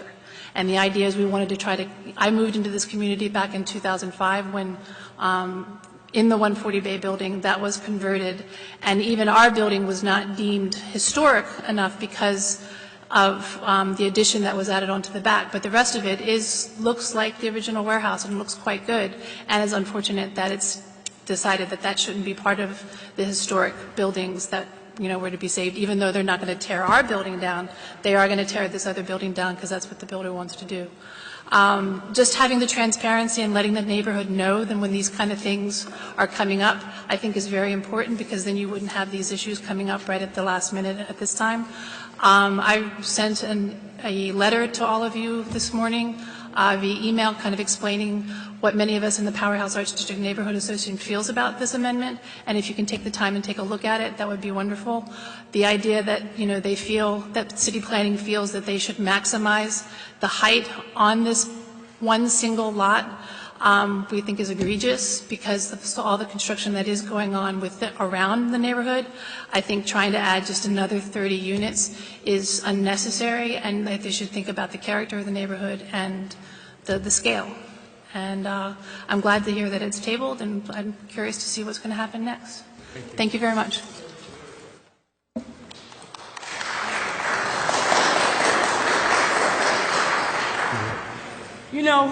It's shame on Jersey City. It really is. You come here, you've been here 5 years, you've been here 10 years, you don't know the community, and we talk about everything we want to historic. I played down there on that waterfront. It was rats big as these people running down here. Newport came to Jersey City 30-some years ago. Ask Blanche, she's sitting there. It was nothing but rubbish down here. Rubbish. Then they say we want to build up a community. You build up a community, then everything becomes historic. Up there on Central Avenue and Ferry Street, they had an old building up there. It's still sitting. They renovated that building. I remember when they made it condo, people said, oh, we don't want it. Then the main ones that didn't want it, they want it. Damned if you do, and damned if you don't. You got the 6th Street embankment. This costing the city money. Historic. We're sitting looking at nothing. When do we benefit for the community in this city? Some things I remember sitting in here when Schindler was mayor, talking about when they did this stuff down here, talking about what was historical and what wasn't. They were supposed to put in that building with public service, restaurants, the art district. I remember when they did it. See, I come to council meeting. I ain't just stuck coming. I came to Jersey City August 2nd, 1948, Margaret Hay Hospital. They were supposed to make that building still sitting. They did nothing with it. Right down here, where the public service building, they're supposed to put all these beautiful restaurants, and we're going to do all this, and we're going to do all that, and it's still sitting. Then when you get somebody to come to this city to cultivate it, where everybody can enjoy it, then we come up with excuses. We want to fight it. We want to look at an old building that was a machine shop. They had machine shops on 170 Lafayette Street, which y'all voted on, was on the first reading, that they're getting ready to put condos on. People need somewhere to live in this city. You letting everybody come here from New York and everywhere else, where they supposed to live at? A 2-family house ain't going to do it no more. A 4-family house ain't going to do it no more. People need somewhere to live today. If it wasn't going to change this whole community, you shouldn't have did what you did so far. People need somewhere to live, and these people need to be updated, and they need to have more community meetings to let them know what's going on. I didn't come here 5 years ago, 15 to 20. I came 67 years. I fight every day for a better community, for people that can come here and live here, and people that live here can stay here. I look up on Wilkinson Avenue and Bayview Avenue. We got all the Hasidic Jews coming over here and living in our neighborhood now. They have a synagogue on MLK Drive. They use for meetings between Wilkinson and Bayview Avenue. They bought houses on Wilkinson Avenue, Bayview Avenue, Ocean Avenue, Bidwell Avenue. It's a change. We live in the 21st century. Ain't nothing going to stay the same. Look at this building here. They had to cultivate it and redo it and bring it up to a code. But we want to look at a machine shop? Come on now. We need a better Jersey City.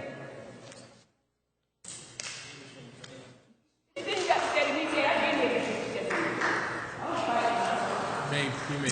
Hi there, my name is Christopher Lane, and I live on 159 2nd Street. Last name, Christopher? Christopher Lane, Lane.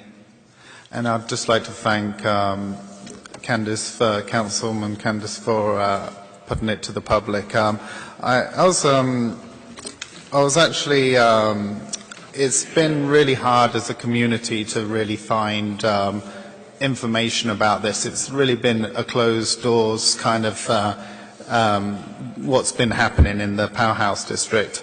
I ended up calling up Hunter Research today and actually finding out information as well, because what they're actually trying to do is they're trying to put buildings on the National Register. And this building was not at the gold standard for the National Register. You're comparing buildings like Grand Central. That's the buildings which are on the gold, which are on the National Register. This building is definitely historic and it's definitely significant. And Patrick, who compiled the report from Hunter Research, says it's definitely historic, it is locally significant, and it should be preserved. So that's what I spoke to him today on the phone about it, because I told him it was going to get demolished, and he was shocked, to be honest with you. So I'd also propose to have a new independent review done for this building, and it to be open and get the community involvement, so we don't lose one of our treasures for our actual local community. Thank you. Thank you.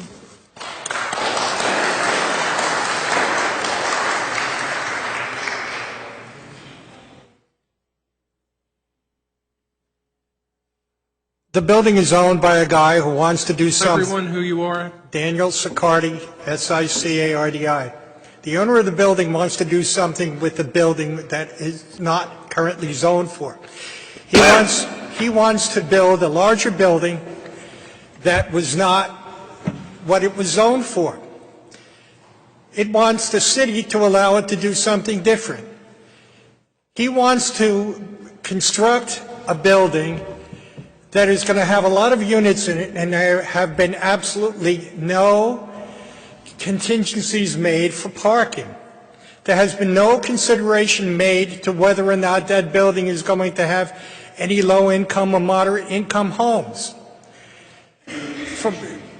That's not true. How much of a percentage of low-income homes are going to be in the context of that? Per the Powerhouse Arts plan, it has to be 10% affordable, 5% has to be built on site. 10% affordable and 5% has to be built on site per the plan. Still, that's not enough. But Because when you take into consideration is this the just maximum a plan? In Pardon other me? words, what we're looking at is not any design or anything, or the building or the owner. Or Looking into- this is just a plan to open up the redevelopment plan to be able to bring in a variety of different kinds of development. Is that correct? I mean, this is not. We don't know who the owner is or anything like that. Or talking about is a building, and what you're talking about is utilizing the space where that building is for a different purpose. That purpose is going to affect your community immediately, and it is not going to give the community a reasonable benefit as far as what I can see from the conversation that I've heard from the people that have been speaking on it. I think it should have been tabled. I'm glad I didn't buy that property that I was going to buy on First Street, because it was taken down a couple of years ago and I would have been really screwed. But the point, the fact is that planning doesn't seem to be having their act together when they're taking into consideration modification of pieces of property for other uses without considering what's going to be the impact on the community. If the people in the community don't want it, then there has got to be some way that they can influence the city to ensure that the city is going to do the right thing for the people that are paying the bills. Thank you. Thank you. This is a public hearing.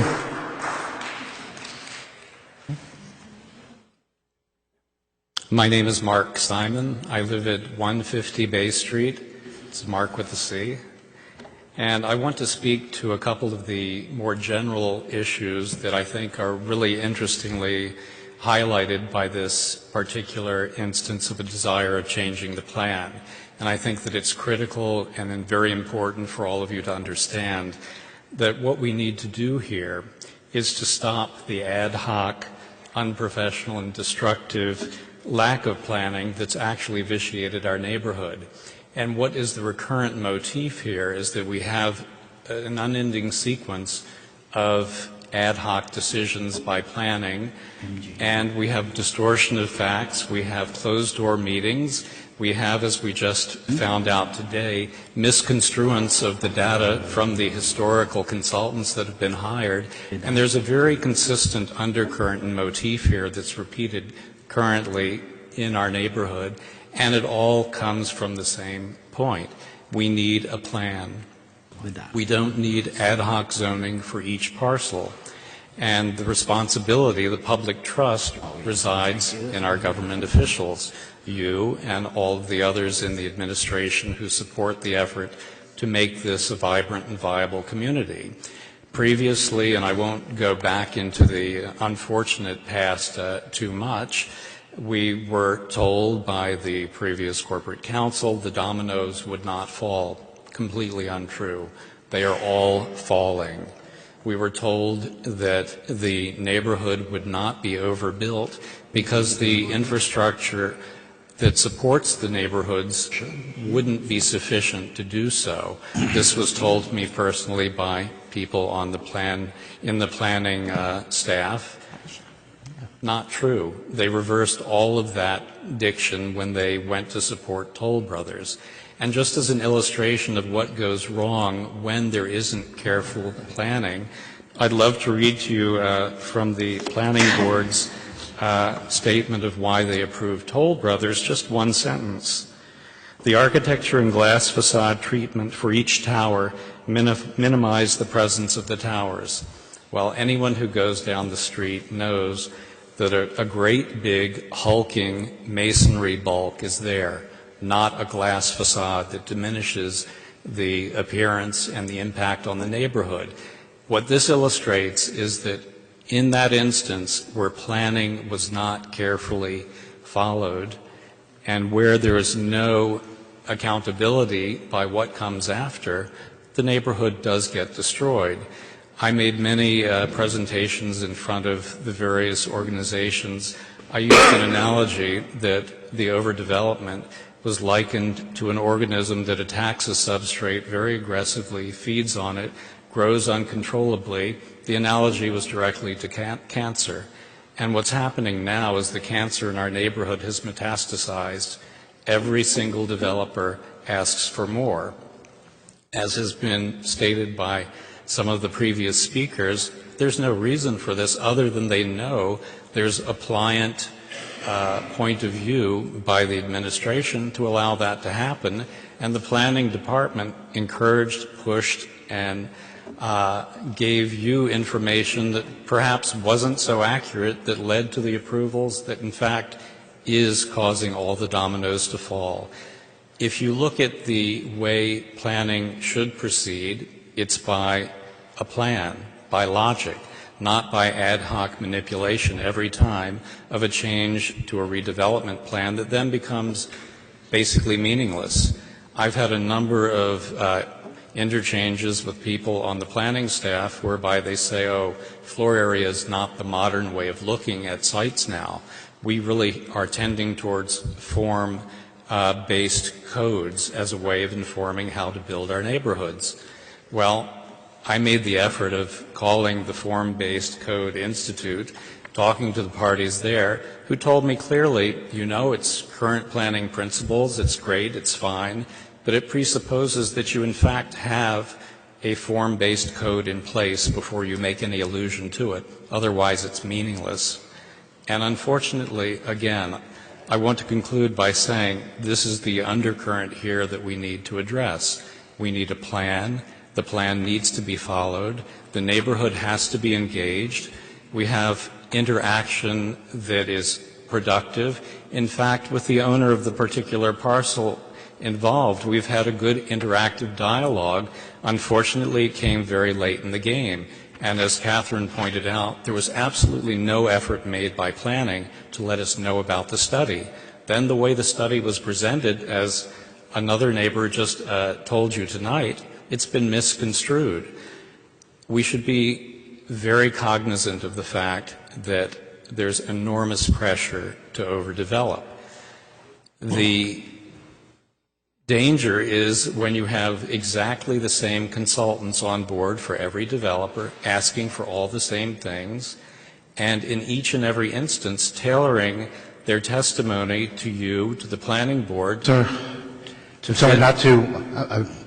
You're making points, but we do need to speak on specifically on the redevelopment plan itself that's being introduced. Specifically on the redevelopment plan, the testimony that you hear from the consultants that are engaged by the developers changes in accordance to the need of the specific developer, and they say conflicting things for each particular case. In one case, they argue for a narrowing of the sidewalk. The same consultant argues for the widening of the sidewalk for a different project.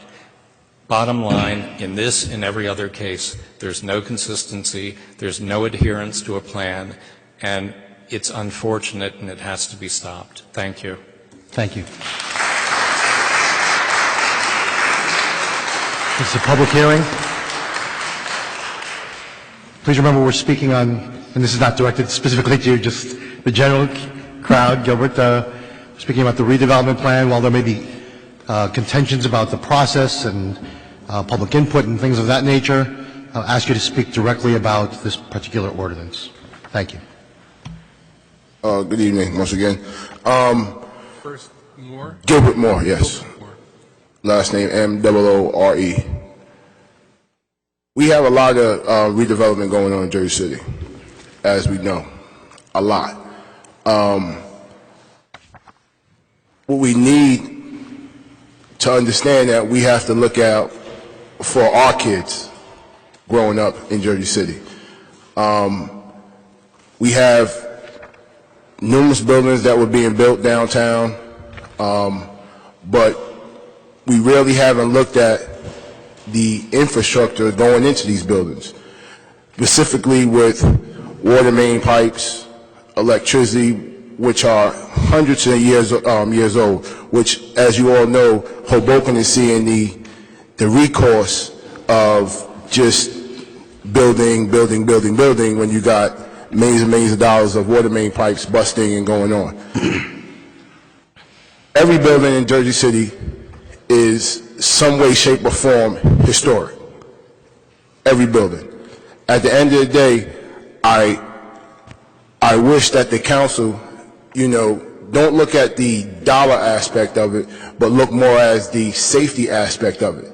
You can build anything anywhere this day and age. With the type of architecture and engineers that we have, you can do it. But the whole thing is, are they building safely? If they want to build a powerhouse, yes. You have to get closer. If Powerhouse wants to build and, they want to build residence, make it historical, whatever the case may be, if it's done structurally and safely, at the end of the day, if it can last another 200 years, then go ahead. Because at the end of the day, it's going to get done. But let's look at the safety aspect of it. Let's look at, for Jersey City, let's not look at, what's bringing, how much money it's going to bring in. Let's look at, God forbid if we get another Sandy, is it going to make it even worse? And that's what we need to really look at. We need to look at the overall picture of safety for Jersey City residents and for everybody that lives down there, because at the end of the day, we're all from Jersey City, and no one life is more than the next person. Okay. Thank you, Gilbert. Folks, again, I'm going to get a lot tougher on this. We're going to ask folks to stick to the redevelopment plan. While there are broad issues and concerns about redevelopment and public process and so forth, or public safety issues related to it, I'm going to ask you to stick to the Powerhouse Arts District redevelopment plan. Thank you. My name is Rebecca Shapiro, and this is really in response to Councilwoman Coleman's comment about potentially being an impediment to development.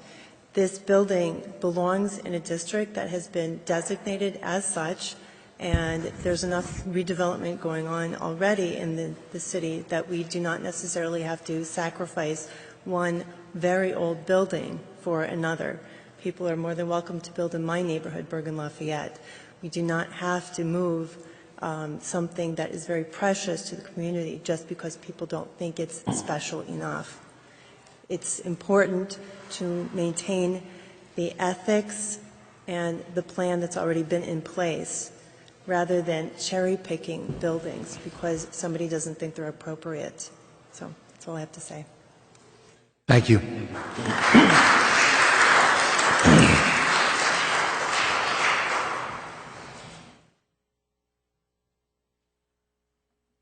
My name is Eugene Paolino. I'm an attorney at Genova Burns. I represent the developer who requested the amendments to the redevelopment plan. I apologize if I'm a little bit technical, but I'll try to be clear, which is unusual for an attorney. Let me tell you that I have some credibility. I was born on 4th Street, and I've lived in Jersey City probably all my life, so I know this city really well. My client is Nino Cohen. He's been in Jersey City for, he tells me, 20 years, so he's not a newcomer. He has 30 employees in his business. He owns 144 First Street. That's the property that you've heard these comments about. It is, so he's not an out-of-towner, and this is an unusual thing. This is a Jersey City fella who wants to develop his own property in Jersey City. Good thing to happen, I would think. The property is at First and Provost. It's surrounded by buildings that have been under construction to the west, to the north, to the south, and the waterfront. So there's a one-story building, essentially in the middle of a lot of construction going around about it, and he's subject to, and the property is subject to, a redevelopment plan. It's a plan that was developed by the Planning Division. It went through the Historic Preservation Commission. All the members of the Historic Preservation Commission saw these amendments, passed them. It went through the Planning Division. Jeff Wenger looked at them. Bob Cotter looked at them. The Planning Division looked at it. The Planning Board, 9 members, looked at it. They all approved. Now it comes before you because it's an amendment. They need an ordinance to change a redevelopment plan because the redevelopment plan is an ordinance. The issue is really, really simple. The question is whether this building, and I'll show you some pictures because I don't think you've seen what the building looks like, but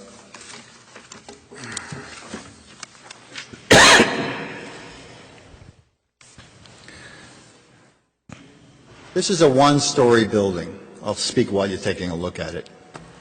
It's a one-story building. It's not in great shape.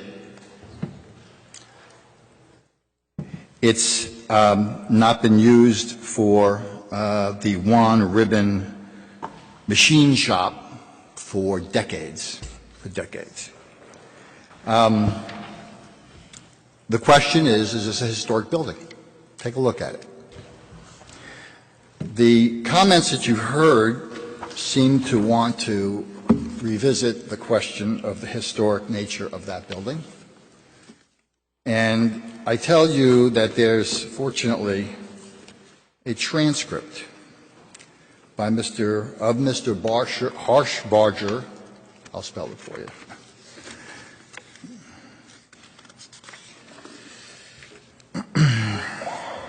Do you have a picture of what you want us to approve the redevelopment plan for? I'm sorry.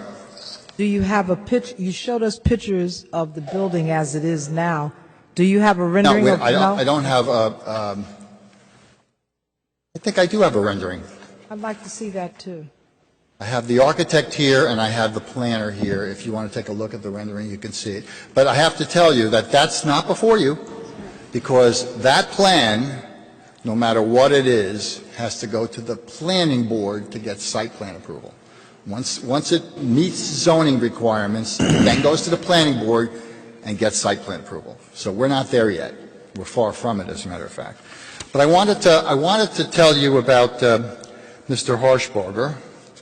He was sworn in under oath.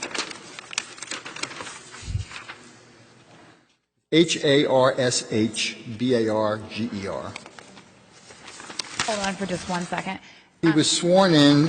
Can you hold on for just 1 second, please? Sure. Jeremy, can you just pay close attention here, because I am thoroughly confused on whether this building is historic or not. I'm I can answer thoroughly your question, confused on what Councilwoman. I understand what you're saying, but I have other people who are saying different things, and so I'm asking our corporation counsel to pay close attention, because I'm going to be asking for an opinion from our legal department. What year was it built? What year was it built? I have no. I can find out for you, but I don't know. What year? So, I have a sworn testimony of February 15, 2011, before the Jersey City Planning Board. The testimony is the following.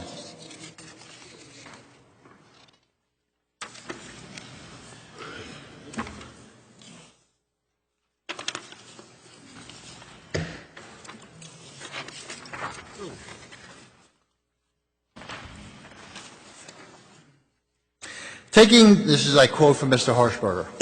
He's an expert, he's a historian, he's complying with the Secretary of Interior requirements, and he's looking at something very specific. He's looking at whether or not this building, not the district, although he did look at that, whether this building is historic. Your question, Councilwoman. So, taking these changes into consideration and in consultation with the New Jersey Historic Preservation Office, the Austere felt that the previous boundaries of the Warehouse District, Historic District, that is those identified prior to 1991, were no longer viable due to the losses and planned losses within the district. After discussion, it was decided, this is sworn testimony now, it was decided the approach most consistent with the National Register would be to nominate those certain buildings that met the criteria individually. Unfortunately, this approach also meant that a handful of buildings within the former district, which had been considered non-key contributing elements within the historic district, were weak candidates for meeting the criteria individually due to losses of integrity and diminished significance that did not rise to the National Register standards for individual properties. In particular, those buildings not, in our opinion, meeting individual criteria were the Ribbon Machine Shop in the east end of Lot 173. An expert, historic expert, brought in using Secretary of Interior standards, relating to the National Register standards for individual buildings, swearing before the Planning Division. This is not secondhand testimony. This is not a telephone call. I called so-and-so and he told me this. This is this guy under oath, his transcript, saying the Juan Ribbon Machine Company shop building is not historic. You can't avoid this testimony. The testimony is right there. It's not like somebody that's a layperson like me saying that it's not historic. This is an expert that's saying it. You could have, like I was very civil. No public with other outbursts. people. So, I ask you this. I say to you this. Mr. Cohen began this process for redevelopment of this property 10 years ago. 10 years ago, he was told, can't develop it because it's historic. Turns out it was never historic. So he comes now before you, and he does so having met with the community, not once, but a number of times. I was present at one meeting, and the meeting was approximately a month ago. And at that meeting, certain requests were made, and my client complied. Councilwoman, you were there. Step back the 11th floor, he stepped back the 11th floor. And that would do it. Now he stands before you and says, please amend the redevelopment plan and comply with the Mr. Harshberger's, this expert's testimony. Please comply with what the Planning Division said. Please comply with what the Planning Board said. Please comply with what the Historic Preservation Commission said. Let me develop my property. What happens if you say no? What happens if you say no? He's got only one choice. He's got to rehab the building as the building. He's got to keep it a one-story building as it is, and he can't do anything else. You've taken his property. You've literally taken his property. You've taken a privately owned property, and you said, you can't develop this because. Not because it's historic. You can't say that because the Historic Preservation Commission, the Planning Board, and this expert said it's not. So what's the criticism here? That the expert was not an expert? That the Planning Board was not a good Planning Board? That the Historic Preservation Commission didn't know what they were doing? What's the argument here? Tell me, because I don't understand it.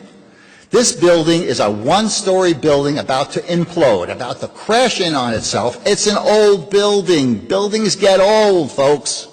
Unfortunately, they do, and some of them should be changed. And Mr. Cohen, a Jersey City guy, would like to develop his own property. Let him do it. Thank you. Thank you.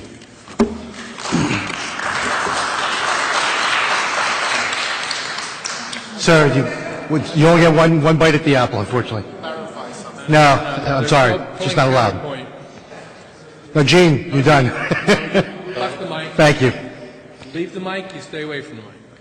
Sir. I have a point of procedure. Your name? Sir, if you could speak closer to the mic. My name is Kevin Berland. Kevin what? B-E-R-L-A-N-D. B-E-R-L-A-N-D. That's correct. Thank you, Kevin. The attorney who just spoke of testimony sworn, but he did not give a venue for where this testimony was given, under what conditions it was sworn, and where this particular expert was, what were the conditions in which this particular expert was retained.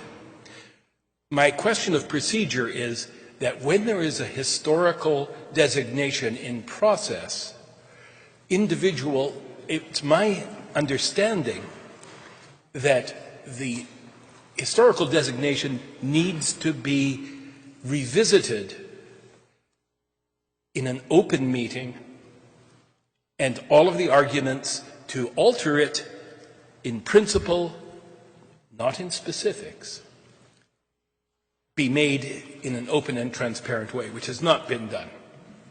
Therefore, I would request that when this issue is reconsidered, all reports, first report and the report which the attorney has mentioned, the owner commissioned, all of these things be made public, and then there be a discussion. Just to clarify, it's my understanding, and I wish someone from planning was here, it's my understanding that it was testimony before the planning board in 2010 or 2011, and that's my understanding. Well, an understanding is good, and I hope you're correct. And realizing that doesn't mean that people necessarily understood that it happened. Sometimes there's the... And furthermore, the attorney's argument that the ruling of a government-appointed body is a taking simply has no legal feet. It is not a good argument to be made.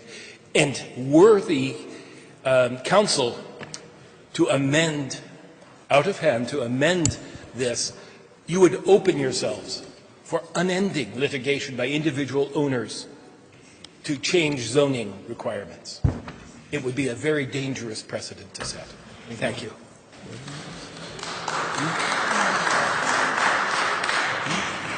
Look, I'm William Doherty, 3060 Kennedy Boulevard. I'm going to take 2 minutes of your time. The bottom line is this. Compensate this guy for his property, give him some money, and then move on with the historic designation. Right? That's what he's looking for, money. What? Thank you, Bill. Hi, Norris Rainaker, 109 Palisade. My question for, I guess, the attorney here is that didn't this developer, when he purchased this property, realize that he was purchasing something that was in an historic district and was part of a plan? And why would you do that and then try to circumvent the plan to suit your development, what you desire to build? I mean, he bought in a historic district, and then to try to circumvent a process that has taken years and your time to put together seems very disrespectful to me. I understand that there's always a tension between development and preservation. There always is. But if you buy into an historic district and there is a plan in place, you know, I think it's disingenuous then to deliberately hire experts to circumvent the will of the people. Thanks. Motion. We've got 2 more speakers.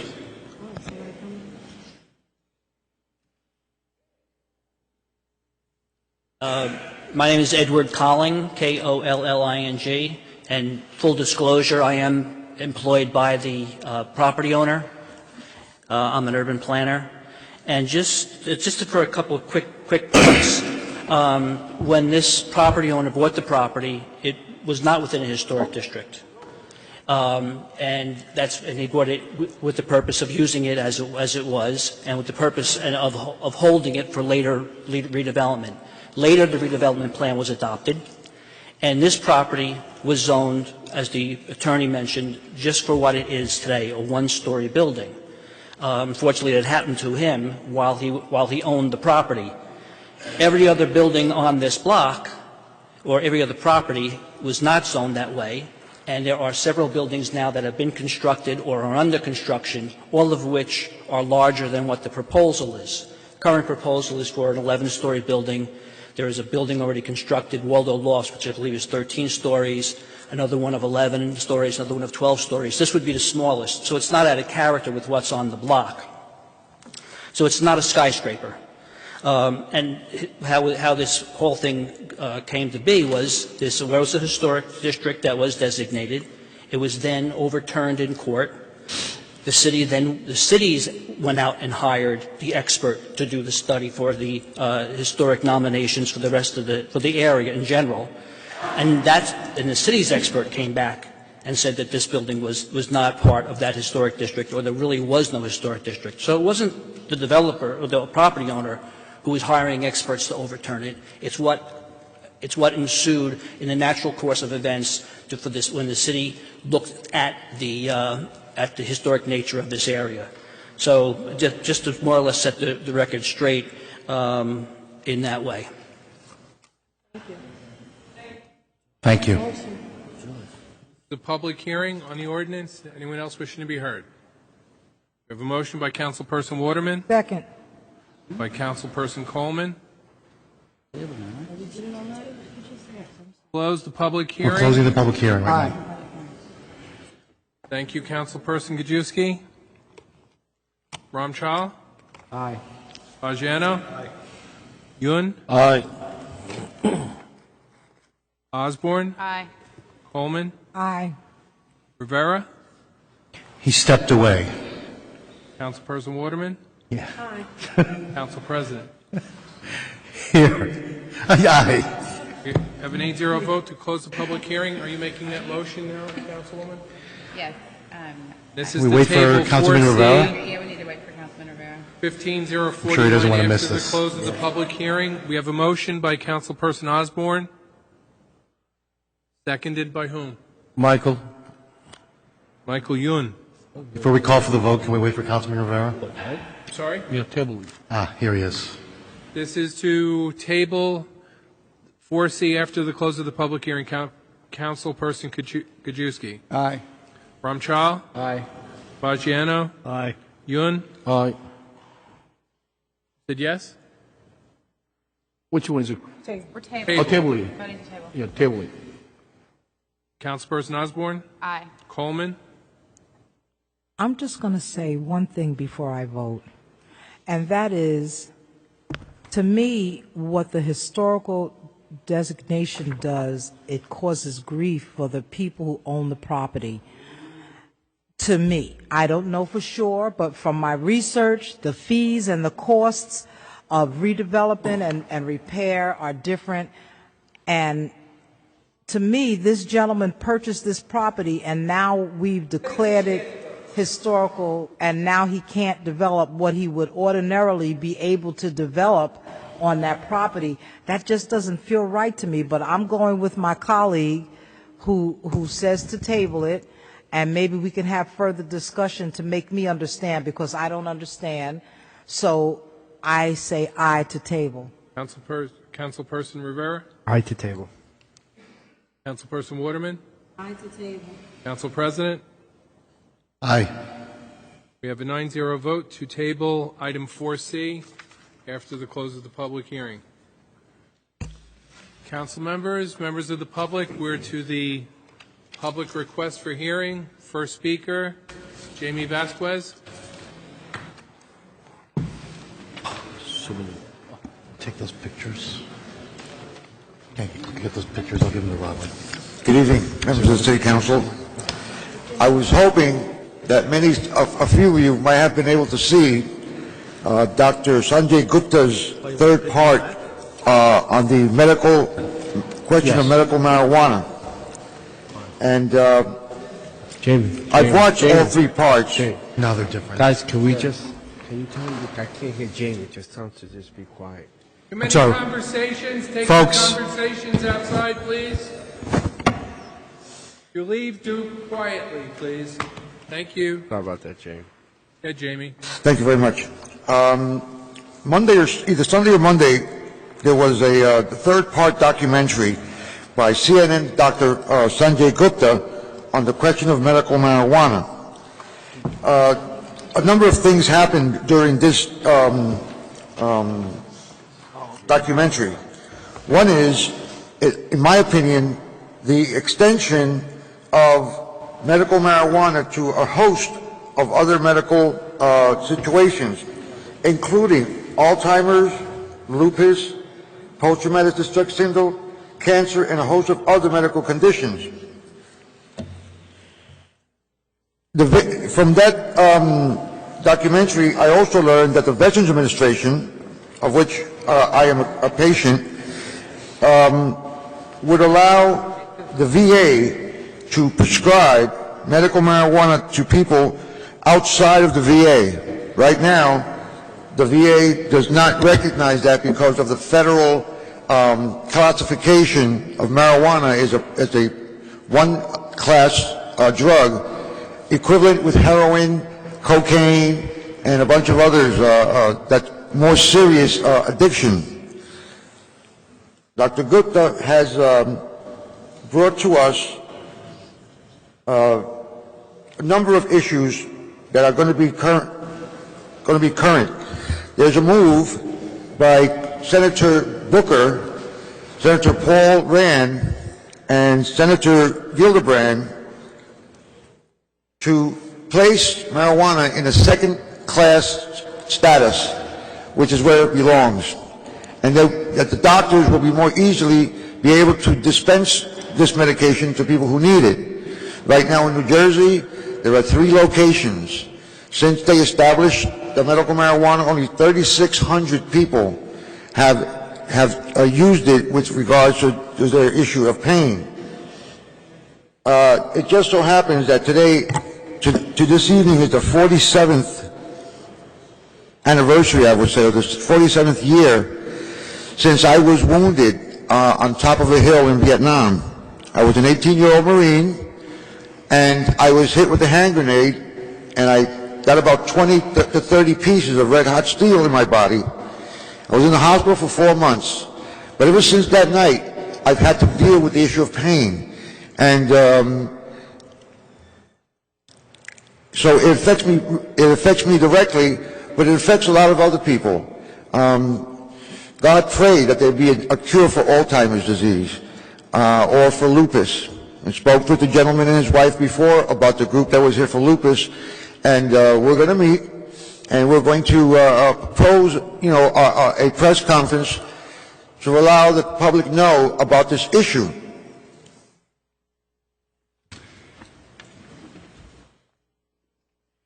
The main part, I think the most important part, is the federal level making marijuana a Class 2 drug. Unfortunately, we have a governor who has vowed to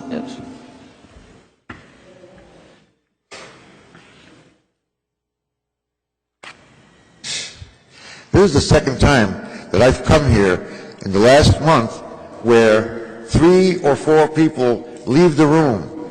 The council president has left the room. Somebody should be sitting in that seat. I should not be speaking to an empty seat. I think, Councilwoman, aren't you the chair pro tem? Can you want You're to the move chair over? pro tem? Yeah. You want Okay. to move over? You want me to move? We in the middle? Yeah. Okay. No, I just wanted the same courtesy as I would give you. Because one night, 4 people got up and left, and I was talking to 5 of the 9 people, including the council president left. I feel that that's an embarrassment. I am just as important as anybody else who comes up to this microphone to talk about the concerns that I have. I was a member of that city council for 12 years. I was a member of this city council for 12 years, from 1985 to 1997, and I'm still here. Very few of the people who got elected have come back to this chamber after they lose their elections or after they run for office, a higher office, and they lose. You never see them back here again. I was here for 15 years before I got elected to the city council, and I'm still here, and I will still come here and advise this council on some of the issues that affect the people in the community, and that's what I'm trying to do. I'm not trying to antagonize you, I'm not trying to blame you, but, we have to work together. Thank you, Jamie. Thank you. You're welcome. Kim Doherty? Of course.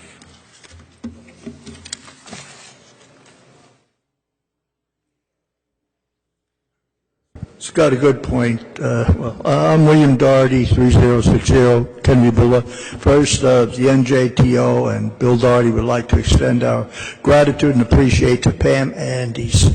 She was a former community activist, and she's been at City Hall and constantly in court supporting tenants' rights against unscrupulous landlords. She is now being transferred to the resident response. A personal loss to Roland Milvaro, I believe, but certainly a gain to resident response. So again, NJTO and Bill Doherty salute Pam Andes for her activism on behalf of tenants against unscrupulous landlords. Now, there's a different tack we can try with this business of the landlord. What's going on is JCPD, as I understand it, they're not being notified of court cases. So landlords get hit with code violations, they go to court, their lawyers go to court, and it's thrown out because the JCPD officer isn't notified. Housing code enforcement, they're always there, they're always notified. So what we've asked is that Rolando Olivero send a memo to James Shea to order a new inspection. The old inspection, he went to court, paid the fine, and went home. So Lloyd Olivero sent a memo to James Shea to order a new inspection of the Grand View, and that everybody concerned be notified of the pending court date, including the officer involved. Sergeant James Bailey was never notified, and the JCPD is never. But this is a chronic thing. It's not necessarily corruption. What's going on is they're hopelessly backlogged. I understand municipal court is getting a new computer system. Currently, they're in the Middle Ages, and we're hoping to upgrade them. Incidentally, this concerns City Council and the executive branch because they need funding for this. You people have to get some money to provide municipal court to upgrade their system so they get out of the Middle Ages, okay? It's one of the reasons why JCPD isn't notified and unscrupulous landlords, slumlords, get away with murder.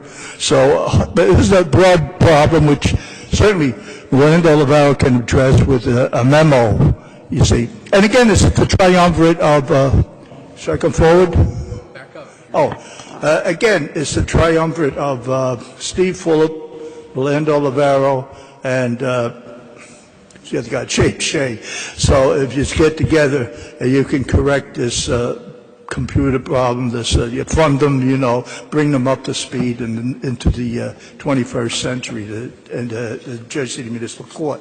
Okay, so again, let's try to get this thing going and have James Shea order a new inspection, and we'll keep track of court dates. I thank you very much. Bye. Thank you.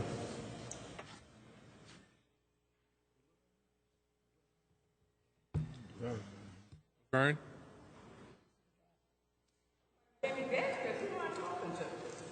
You can talk to us about Jim Bashad, baby. I like you anyway. You my counsel. You and Chico, the man. I'm gonna win Ward B with you, baby. I'm gonna leave her in Ward F. Okay, we're going to start the clock. Whenever you get ready, you start. We still neighbors. Okay. Council people, though, we gotta really bend down and really focus. People come here today, and it's changing our laws, changing this, things that on the books. We cannot continue to let this happen. You buy property here. I tell people, my family been in this city close to 100 years. My mother raised 14 kids here. They landlords, my nieces and nephews. My family is one of the biggest African-American families that stayed in this city and own a lot of property here. People holler about their taxes. We pay taxes. We all over this city, from the Heights and every ward. I got family members living. We are taxpayers. We are taxpayers in this city. My nieces, my nephew, my great nieces and nephew, and we work here and we stay here. Few of us left here. But people want to come here and change it. This man, I don't know how many years Steve Harmey got this 6th Street embankment tied up. We can come here with a man 20 years on a building downtown and table it. He paying taxes. The 6th Street embankment needs to be developed, needs to be something done. People are tired. This man must have spent about, I don't know how much money with lawyers. And the city, the same thing. And then we come here and talk about budgets and where money going, but yet nobody speaking up, saying nothing about the 6th Street embankment. Here's a man that gives in our community. I know he helps me with the children and send them on trips. These other people don't do nothing and don't care about it. They go in their little closet. Jersey City is not just Ward E. Jersey City is this whole city. Almost 400,000 people live in this city. It's more than Ward E. You got to care about the whole city, from that waterfront to Bayonne to Jersey City Heights, to go on to Community Avenue in the north. This is the disgrace how we can focus on one area of this city and the hell with the rest of it. It's a shame before God Almighty. Everybody in this city counts. And people need jobs, they need housing. I ride up and down MLK, Bergen Avenue, Newark Avenue, Central Avenue. I used to live in Washington Towers 30-some years ago when I had my son, and I moved back to Jersey City. I was up there for 2 years. This whole city counts. We talk about people on street corners and crime and stuff, but a building like this is a development. You guys can get people jobs. It might not be firm, but if they keep building, they'll keep working. We got to care about everybody in the city, not one group of people. I pay taxes here. My family pays taxes. And this is a shame and a disgrace how we come here and something that we need done that don't get done. But yet we can sit and let Steve Hyman and his wife's property sit to 6th Street embankment. Nobody's talking about doing nothing with it. You can be collecting taxes on that to help with the budget. We can build some buildings. That embankment is about 6 blocks. But we got to come together.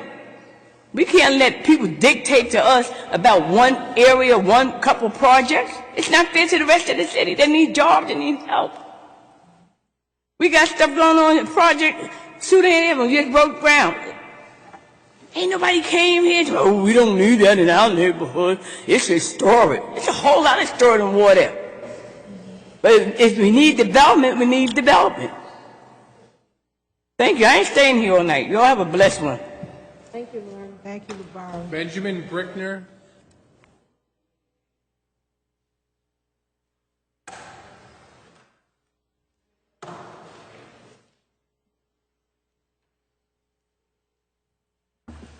Good evening.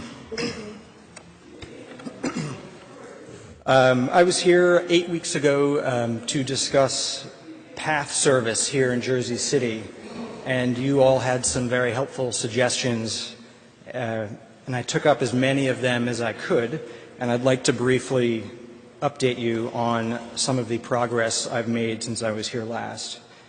As you may remember, this began when I managed at great length to obtain ridership statistics from the Port Authority that showed that even though they're running the same service to Hoboken and Jersey City, there are 90-some% more riders actually riding to Jersey City than to Hoboken.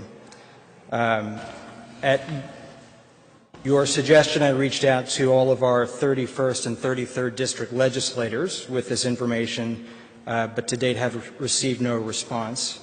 I've also contacted the chair and co-chair of the Port Authority's own PATH Riders Council, which mission statement says they are to garner feedback from riders and improve customer service. So far, also from them, no response. I've also submitted 2 Freedom of Information requests to the Port Authority, one for additional ridership statistics that are more recent, and another for internal but public documentation that gets at how they actually plan, revise, and develop their timetables. The timetable request, after 10 or more weeks, has still not yet been fulfilled. Just a couple days ago, I received the ridership statistics, which are basically unintelligible and full of useless data. And just as an aside, the Freedom of Information Code that the Port Authority itself has promulgated allows 5 business days to fulfill requests, and it's been now almost 3 months. When I discovered that there are 90-some% more riders in Jersey City than Hoboken, I was skeptical that I was right. That just seems such a ridiculous statistic. But that was actually recently confirmed in an email to Councilman Osborne, who, by the way, has been excellent pursuing this issue. The email came from a senior official in the Port Authority's Department of Government and Community Relations, and he wrote that based on PATH's latest turnstile data and ridership travel trends, approximately 84% more passengers ride to Jersey City compared to Hoboken. He also noted that there are 258 trains daily to Jersey City and 229 trains daily to Hoboken. Crunching the numbers a bit, you get 84% more passengers and 11% more trains.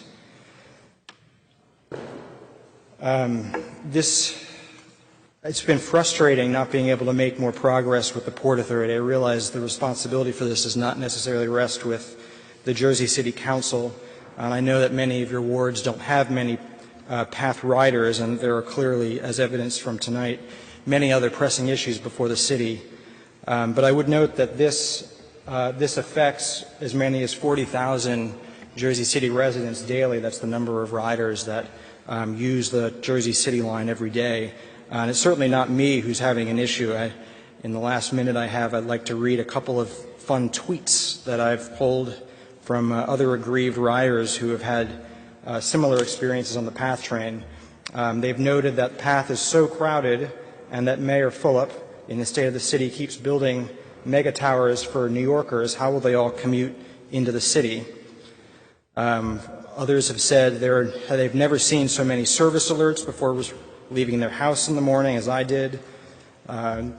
An out-of-towner who used to live here commented that she's glad that I rarely commute during peak times because the PATH train is a expletive show. So I'm wondering now, I've taken as many steps as I can as an individual, as a Jersey City resident, and I've followed each suggestion that I've been given, and I don't know where to go next.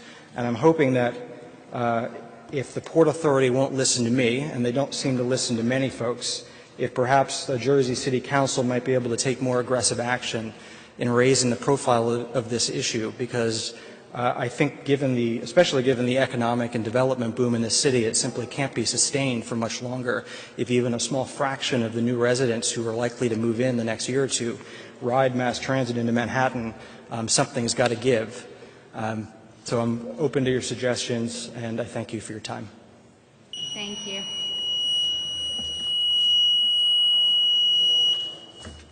Thank you.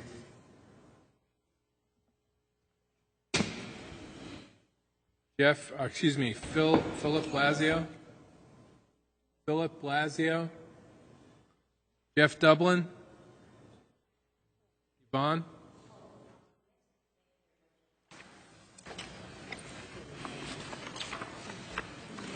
Oh, you take it away. And it's not, okay, here it is. Okay. Here for 5 seconds. You're looking at the face of the person, along with my husband, Charles Balsworth, the late Joe Duffy, and the late J. Owen Grundy. We are the people who champion the historic district for downtown. We met with Mayor Jordan, and we did this for one reason only. Colgate was our neighbor, and Colgate was knocking down buildings. So the only way we could stop Colgate was to push for the historic district. Now, I'm sitting here right now, and I'm telling you, there's a negative side after living in a historic district, because I saw neighbors who could not afford to live in Van Voss Park and other areas, and they had to leave. And I apologize for pushing for something right now. I really do, because I had no idea that in order to save a neighborhood down the road, I've led the way for people to lose their homes. So I am really upset that this is being pushed on a neighborhood without their input. I saw what happened to my neighbors. Now, if you look at Van Voss Park, the front of the building, you had maybe 10 windows. When you go up to Ward B and walk around the neighborhood, you have to make sure everything is totally correct according to what you see. So in Ward B, you have homes, the front have windows, and the side has windows. So 3 areas of a house have windows. You're looking at 20 to 30 windows on a building, whereas I only had to take care of 10 windows to make them historically correct. Now, that area, and there's beautiful homes here, they have aluminum siding. They will have to remove the aluminum siding and put on historical clapboard, because aluminum siding is not historic at all. So you're talking about taking people and to do a building correctly, a whole building, they might be looking at maybe a minimum of $100,000. Of course it will push people out of the neighborhood. Of course it will. So I apologize, because I want Colgate to stop knocking down buildings. They would buy a building for $10,000, boom, knock it out. They did that because they wanted to expand their factories. And after they knocked everything down and saw how nice the neighborhood was coming, they said, oh, this property is too valuable to expand as a factory. We're going to sell it, develop the waterfront, and they left. They never asked for an abatement, by the way. It was the city asking them to prepay their taxes. That's how the abatement started there. But they never asked for one. If you're going to do this, please have the courtesy of putting in a non-bidding resolution or send letters to the people who live there. Ask them to respond. Build a website just for them. Do you want this? Because they are the ones paying the bills, not you. You're the one pushing something on them. I saw, and years ago in the 70s, there was a kind of a reporter came to Van Voss Park. I was the first president. We were promoting the tour of Van Voss. And the reporter turned to me and says, York Street has a very, very long address. I says, what do you mean? It goes from Poland to Puerto Rico. You know what happened? The Puerto Ricans left. They could not afford the homes here after a while. Who would have thought in the 70s it was Hispanic and black? All of a sudden, if you see Hispanic and black in those neighborhoods, they're living in subsidized housing. The Hispanics and blacks who were homeowners was the first casualty of historic preservation. Honestly and truthfully. I'll be very honest about it. So I'm here saying it was my intention to stop Cold Day. And I have to say a thing about Joe Duffy. It was myself, Joe Duffy, my husband, and the late Owen Grundy. Joe Duffy went a step further than me. He actually bought one piece of stock and would go to their board meetings and yell at them about knocking down the buildings. And this is the reason why if you go to Paulus Hook, you will see all new buildings in Paulus Hook, because Colgate knocked down all the historic buildings. That's why you have new development in Colgate that you do not have, let's say, in Van Voss Park, or you do not have in Hamilton Park. So I'm the one who pushed for it. I was a stay-at-home mom. I was the one who saw Jordan. I'm the face of the person, and I really feel bad that I've caused people indirectly to leave the neighborhood. Because it was nice when it went from Poland to Puerto Rico. It was a very nice neighborhood then. So I'm saying if you want to do this, fine. Let them make the decision. You're not paying their bills at all. Let them make the decision. Thank you very much. Ayesha Cardi.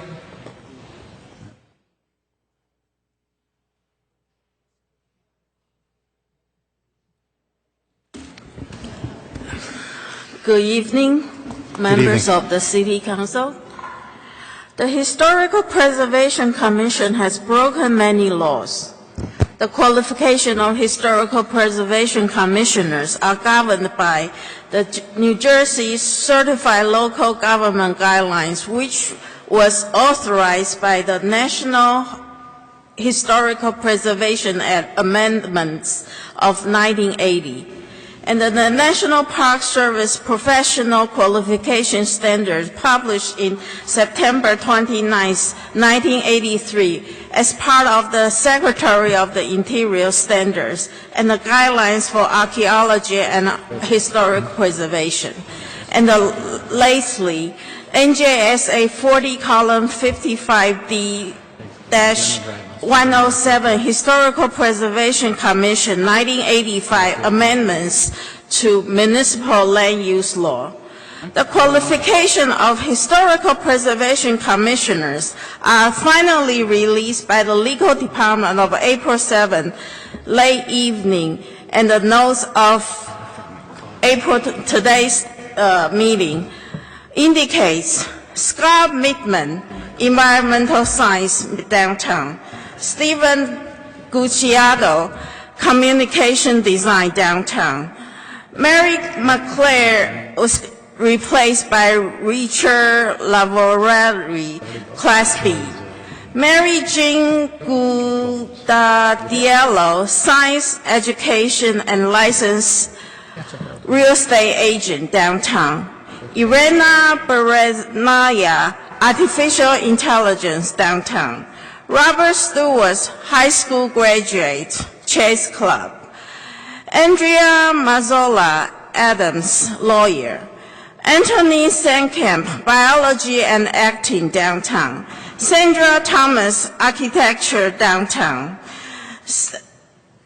Sita Patel, Alternative Number 1, Architects, Downtown; Irene Burnman, Alternative Number 2, Arts, Downtown; None of them qualify for HP commissioner's position under the New Jersey Certified Local Governance Guideline. Only one commissioner and the one alternative commissioners are qualified under the Secretary of the Interior's standard and guidelines and the NJSA 4055D-107 as Class A members. None of them live in the proposed West Bergen Lincoln Park Historical District. 9 live at downtown and 2 live at 07305. The residents of 07304, which is the West Bergen Lincoln Park District, has no voice in HPC at all. The mayor and the planning board are aware of the commissioners are not meeting their requirements. I submitted to them. Secondly, the Sunshine Law has been broken. Public notice of the Sunshine Law clearly states the notice must be delivered to at least 2 previously designated newspapers. The record was released by the legal department and HPC indicates it was only posted in the Jersey Journal at the day of after Thanksgiving 2014. The planning board was aware of this violation, yet accept this violation and modify the master plan. It will impact so many lives in our neighborhood. The Historical Preservation Commission broke the Sunshine Law and tried to bury the legal notice as best as they could. How can we trust the Historical Preservation Commission as they constantly break the law themselves? Therefore, the council should table this West Bergen Lincoln Park Historical District forever. Thank you. Thank you.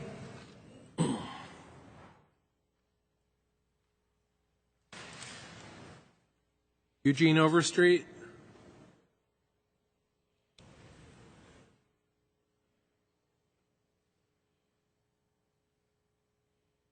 Yeah, if you know your name is coming up, we have plenty of room in the on-deck circle in the front.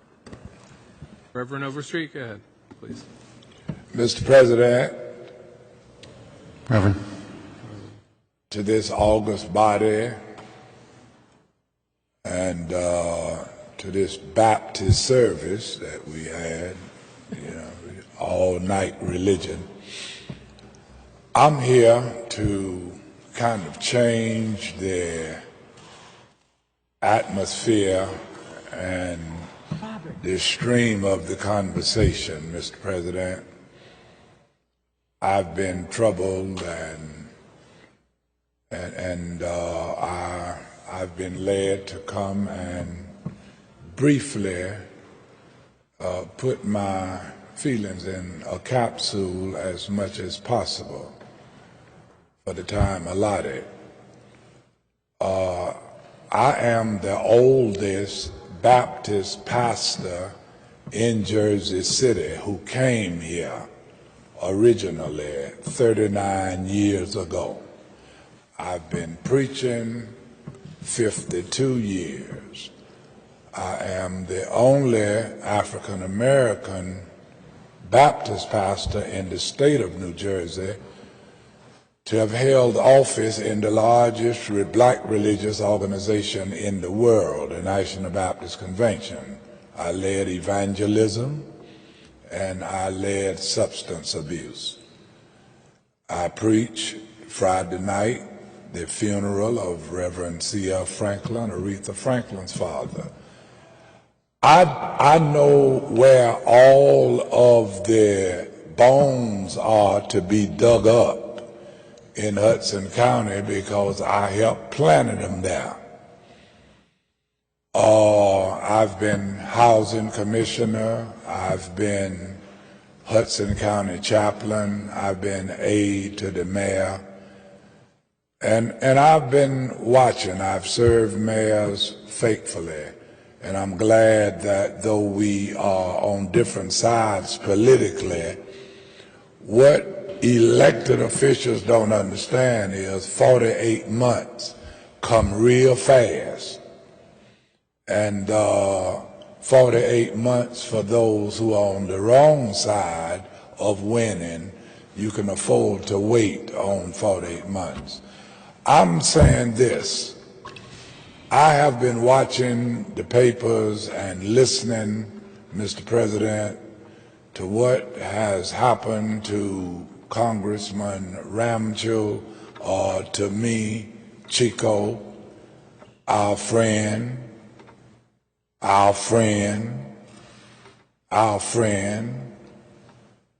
some just got inside. I've been inside when I came here to Pastor Ocean Avenue, 600 people. I'm not a rookie, and I've never been a yes person. There's not a mayor nor council in the world that can make me agree to just be in a position. I hold my own, and I will always. If you look on Amazon or Barnes and Nobles, I've sold over 100 books, and it's bound to be a bestseller from pit to pulpit.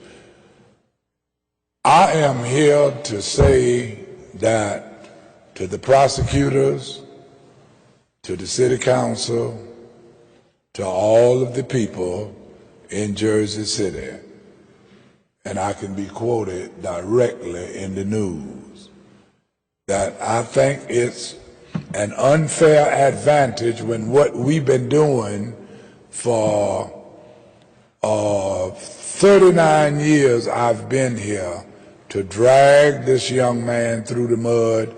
When we needed turkeys, Chico was there. When we needed toys, Chico was there.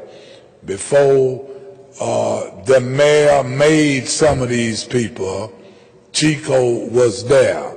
Not everybody sitting in office got there on their own legs. And I never rode anybody to fame or popularity. I've made me through the help of God. And I'm saying to this august body and to this city, first to the prosecutors, that I want you to do your job. I've been trained your job better than you. I want you to do your job and do what you have to do, but temper justice with mercy, because a young man made a mistake, and standing before you is a recycled drug addict.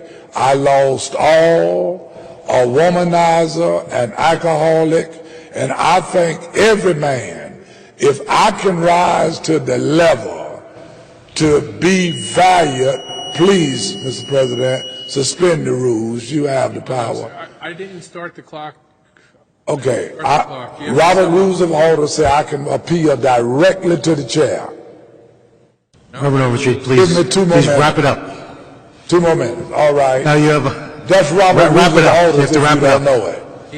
I can appeal directly. I don't need to talk to you. Your appeal has been heard, and I can appeal directly respectfully, to the chair. Reverend Overstreet, your appeal has been heard, and all right. Thank you. I'm going to respectfully ask you to wrap it up. I'm gonna wrap it up. Yeah. If there is a problem with the people who elected Chico to serve them, then we're going to have a citywide problem. I don't care who the council person in that office or in that ward, it does not matter to me. I've been trained by the best. I've been trained by the best, and the greatest man in my life is the Federal Bureau of Investigation. And going to my seat, I want everybody that's in election, that's been elected, to know that it's Chico's time now. But right after you put your hand on the Bible and say, I do, in Hudson County, 2 steps behind you are handcuffs. So be careful how you treat others. Thank you, Reverend. Thank you, Pastor. Thank you, Mr. President. Thank you.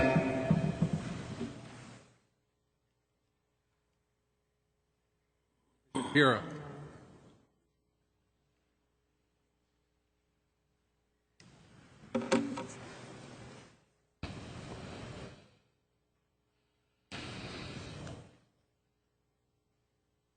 Please.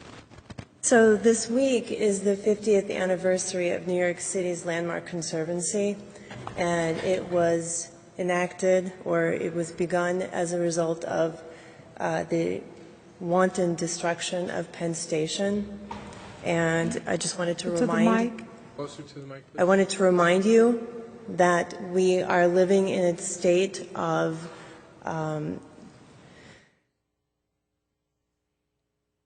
demolition and recovery, but we need to be mindful of what we're doing. There is the proposed Bergen and Bergen Hill and the new historic district, and I want to speak in favor of that. These historic districts or designations provide unique opportunities for neighborhoods that have characteristics that are integral and important and special. They contribute to the neighborhood. They contribute to the common architectural themes that are maintained and proliferating. People recognize and identify with these contributions in the architecture. I think so. It makes a difference in the quality of life of the people who live there. They cannot do whatever they want. They cannot tear things down. It is inappropriate to take the history and character of a neighborhood and do whatever you want with it. We do not actually belong to these houses. We live in these houses. We take care of these houses. We take care of the city.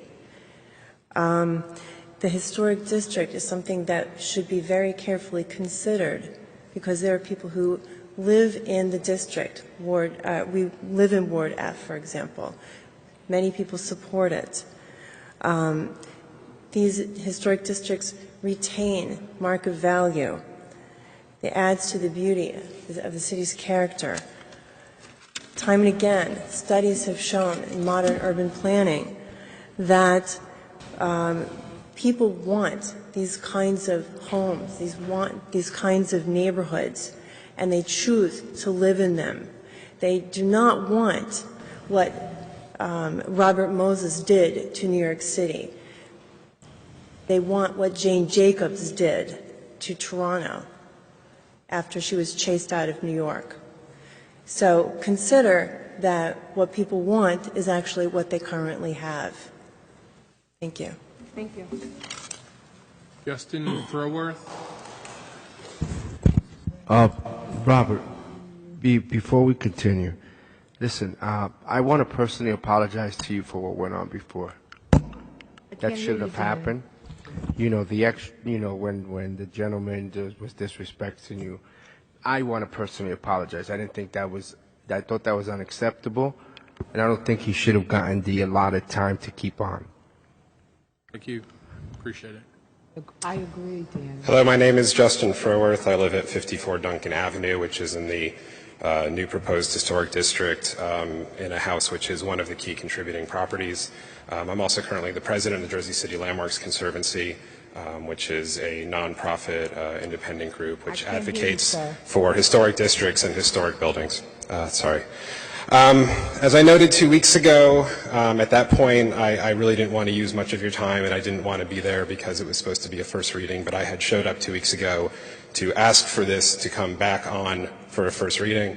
So I was excited when a short time later that I heard it was going to be at this meeting. And again, I wasn't planning on coming. I was going to save my discussion for the second reading where I think these public comments really belong. But I heard about the caucus meeting on Monday, that this was going to be withdrawn, and as we see on the agenda, it was withdrawn. So unfortunately, I am here again, and we'll use 4 more minutes of your time, and I appreciate your patience tonight. I know it's a long night. So the borders for this district were not set arbitrarily. There was a hard-won grant for $50,000. There was independent consultants hired who specialize in doing these reports. They walked the districts, they looked at the buildings, they produced a 350-page document that goes into every building. Is it contributing? Is it key contributing? Is it not contributing? And have come to a conclusion that this is a valid district and these are the borders. And it's valid enough that it is already a state historic district, and I'm very confident that it's going to become a national district. So the last thing left is the local district, which is frankly the most important, because that's what really gives the protections and keeps it historic, frankly.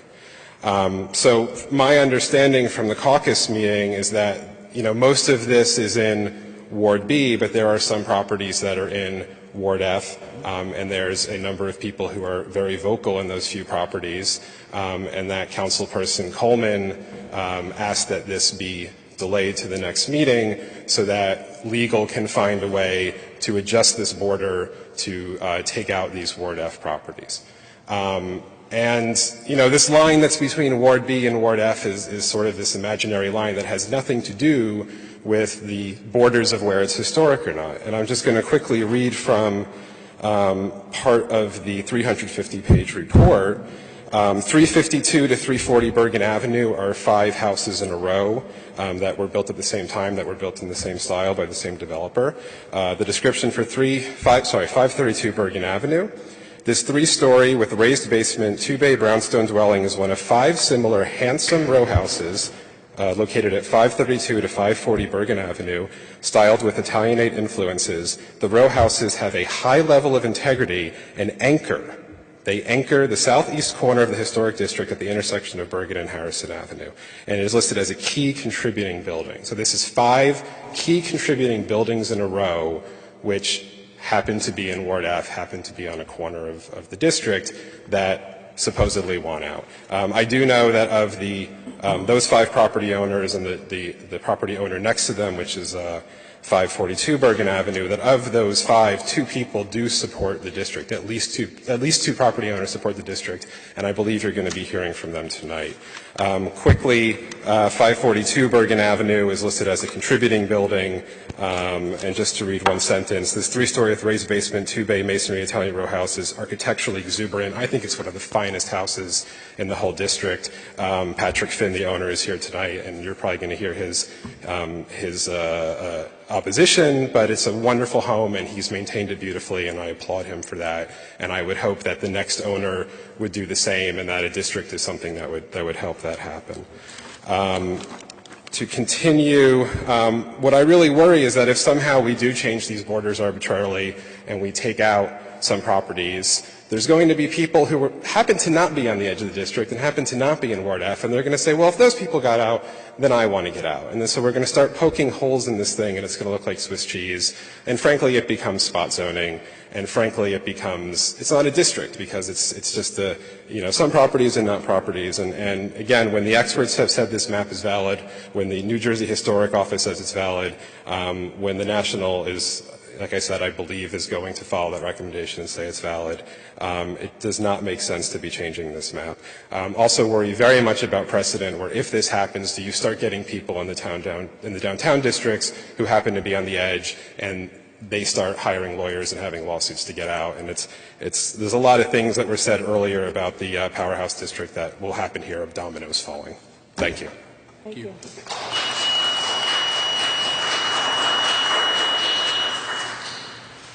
Joshua Parkhurst, 201 Marin Boulevard, which is not in a historic district. However, I've lived in Jersey City for 15 years, and I originally lived on 285 Monmouth Street. I have family that still lives there, and we still own the property there, which is in the one historic district, which is in Ward F. And I can assure you that the people in that district fully and wholeheartedly support preservation. They did not do it to become NIMBYs against Colgate. They do it because they appreciate the history of the district. And for someone to come here and say that they speak for those who built the district and that it was simply to get rid of Colgate is simply incorrect. Let me tell you a little bit about my family, really my wife's family. They came here from Poland in the 80s. After living for a year in Brooklyn, they moved to Jersey City. They lived up on Fairview, and the primary distinction of where they lived, it was on the block where the first World Trade Center bombers lived, which is not exactly what you want to market. When they finally scrounged up enough money to buy a house, They bought it in the Van Voorst Park Historic District. My wife's mother lives there to this day, and we're there all the time. Two buildings down is our neighbor Jesus Reyes, who's lived there for decades. You may remember the name. It's either his great-nephew or grandson, Orlando Reyes, is a well-known artist here in Jersey City. They're from Puerto Rico. So to follow up on a prior commenter's claim that we've sort of cleansed the neighborhood, I'm on that block, and we've gone from Poland to Puerto Rico, and I have not yet walked 20 feet. And that's the diversity that I have there. If I keep walking through that district, I see both newcomers and longtime homeowners who have pride in their neighborhood, who attend their neighborhood association meetings, and who know the value of historic preservation. I was deeply dismayed when I heard that the West Bergen Historic District was indefinitely tabled. This is a district that has been studied for years. There have been community meetings for years. There will be differences of opinion, there always will be, but to claim that this was foisted on people without notice is not true. People such as Ms. Burke, who you might be hearing from tonight, have been working on this tirelessly for a long time in consultation with city officials. As Justin pointed out, we have a study. We have a district that both the state and soon the federal government was saying is a historic district. Legally, you cannot start carving it up. You can't start slicing off the edge of the district and cutting out a small part of the district. Already, once that happened last night, the people who oppose the district are chatting among themselves on Facebook and elsewhere saying, good, now that they're getting rid of that, we can get rid of our block. And they are basically recognizing that tabling this and allowing for slight modifications trashes the whole district, throws it back sends it back to the drawing board, and ensures that for years you're going to have more demolitions and such. Just so you know, in addition to my stake in the Van Voorst Park District, I do have a stake up in Lincoln Park as well. I'm a member of Temple Bethel, the Reformed congregation up there. I've always been proud of our building. The Temple is going to be embarking on what is likely a multi-million-dollar capital campaign, and we don't have any major funders. We just have the hard work and dedication of our congregants. So it's fair to say that if I was going to look at this from a personal stake, I might say I'm a bit hesitant because we're going to be putting millions of dollars into that renovation, and historic designation will make sure, may very well say, well, you have to do it a certain way. But you know what? I'm absolutely for this designation, because one of the reasons I'm proud to be a member of Temple Bethel is because we have one of the most beautiful buildings in the neighborhood. I'm proud to walk into that temple and walk into that district when I'm in that district. And I know that if we embark on a multi-million-dollar capital campaign, there's only one way to do it, and that's the right way, and that's the historic way. I heard a lot of complaining on this issue as well as on other issues that, oh, Jersey City is not just downtown. You all care, we have to look at the other areas. Well, guess what downtown has? Downtown has the 4 nationally recognized historic districts. And you can see from the period where the historic preservation law was repealed or where it wasn't enforced, where certain historic preservation officers just signed blank forms and left them there for developers or construction companies to fill out their work. You can see the blocks where the carports came in, where the eyesores are, where the Bayonne boxes with the pink stucco are. You can see that stuff and what an eyesore it is for the neighborhood. And then you can see the blocks that were preserved and why this became such a desirable place to live. Well, the formula isn't the same for everything. I'm not saying every neighborhood is historic, not every neighborhood should be preserved, but if you want what downtown has, it's not simply a question of getting the mayor's office to fund more potholes being filled or to give more money to the parks. I didn't turn the clock on, so I'm going to ask you to sum up. Okay, well, it was going down from 5 as soon as I came up here. So, okay. But if you want what downtown has had, you have to understand that you have to play by the rules that we did. We took care of our properties. We took pride in our properties. And that's why we not only have the preserved neighborhoods, but we have the development around it. Because historic districts make places a desirable place to live. All you are doing is inviting the same thing that happened with the big developers in the warehouse district. They knocked down 111, they built Toll Brothers, and all of a sudden they're saying, you know, what Mr. Paulino said tonight. Oh, well, that building's not historic anymore because it's not a historic district. Put it back on the agenda. Pass it as is. The state and the feds say it's historic. It should be passed. Simple as that. Thank you.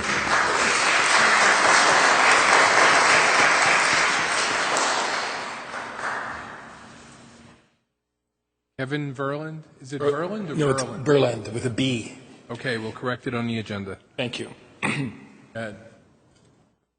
I wanted to say that historical houses and other buildings enrich the community immeasurably. But it's not hard to see they don't protect themselves. Some of you should see the slideshow of lost buildings compiled by the Jersey City Landmarks Conservancy, Dennis Doran. I think he's offered to show it to the council. It's a sad testimony to the fact that if you don't pay attention to things we take for granted, they go away. And they go away fast. What a historical district designation does is to protect the city's heritage. Now, some people have suggested that the designation imposes impossibly strict rules and expenses on house owners in the district. We've even heard somebody say, if you have aluminum siding, you have to take it off. Well, what's on there, on a historical building, is grandfathered. But if you're going to change the front, you have to conform. There's a lot of misinformation going around, and a lot of it is grounded on a false suggestion of a legal principle that if you own a building, own a property, you can do anything you like with it. That's simply not true. It is not a point of law. If you own a building, you are governed by the city codes that the people charged by the people of Jersey City have passed. Those city codes prevent you from building dangerous buildings, or should prevent you from allowing your building to deteriorate in a way that would become a danger to others. There's an exchange we make when we live in a civil society. Some of our freedoms are limited, yes. And that's true everywhere. I don't have the right to go and steal your car, even if I want it. You know, that's the civil contract. And it applies to property as well. Therefore, the argument that's made about the downtown building and the arguments that are being raised by opponents of the historical district in Lincoln Park, the Lincoln Park area, are invalid. They're suggesting a taking of personal property, by which they're claiming to be free of the legal responsibilities of a citizen to obey the zoning laws that the constitutionally mandated government body, you, have passed. For you to allow individuals to say, I don't like this zoning, please change it for me, please disregard all of the arguments that have been made previously to set up this zoning, well, that's an outrageous demand on you. And it goes against your job as a representatives of the people. Thank you.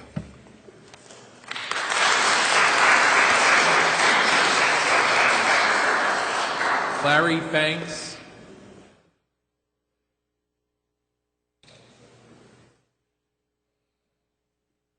Good evening. How are you? My name is Larry Banks. I'm a resident of Belmont Avenue between Bergen and JFK. I've lived in this neighborhood for 11 years, and I own a brownstone. And unlike many of the other residents in the community who are affected by this proposal, I'm the third pig. I brought brick. So I'm affected somewhat less than the others who brought wood. And I think this comes to the crux of the issue for a lot of people. Maintenance of a wood structure requires somewhat more expense and attention. Properties change hands. Owners invest what they can in their properties. So you see a lot of properties that have been changed significantly from their historical design. And I can imagine that those who are against this initiative are the ones who primarily, not mostly, 51%, primarily are those who own wood structures, who are that are in varying conditions as to whether or not, or as to how they would fare under this legislation. It all depends upon what they can afford. They're going to have to make repairs eventually. We all do. Some have to make them sooner than others. So it comes down to cost. Factor in cost, you have to factor in fines and penalties for not maintaining your property according to code. And I think this is much of the fear that a lot of homeowners feel about this initiative, historical redistricting. But there are pros to this legislation. One, in a city that doesn't have an official museum, these properties serve as reminders of the artistic and architectural integrity that remain in a state that has much history that dates back to colonial times. And some of these structures are a witness to that. This is a city that doesn't have an official museum. Now, for some of us, the burden may be somewhat more heavier because of the type of material, and I refer back to the Three Little Pigs, the type of material that their homes are made of, and their ability to afford to maintain these homes. Some of them should have been condo owners. Think about my purchase and what it should have been. Now, when I'm cleaning leaves every fall, I think that I should have brought a condo. But for those of us who've made purchases of homes that were built during a certain period of time, we inherit responsibilities to maintain these places. Sometimes that's dictated by income. And thus you see properties that have been altered from the historical design. And you see properties that have not.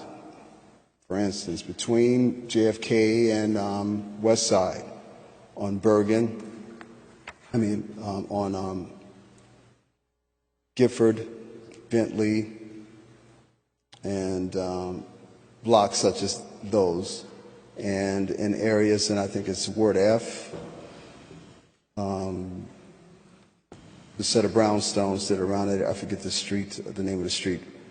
But in closing, I would like to say I think the historical redistricting is good not only for individuals, but as the community at large. Thank you. Thank you. Thank you.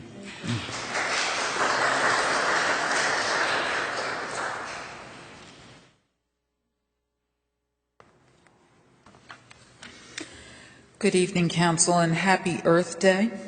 Happy Earth Day.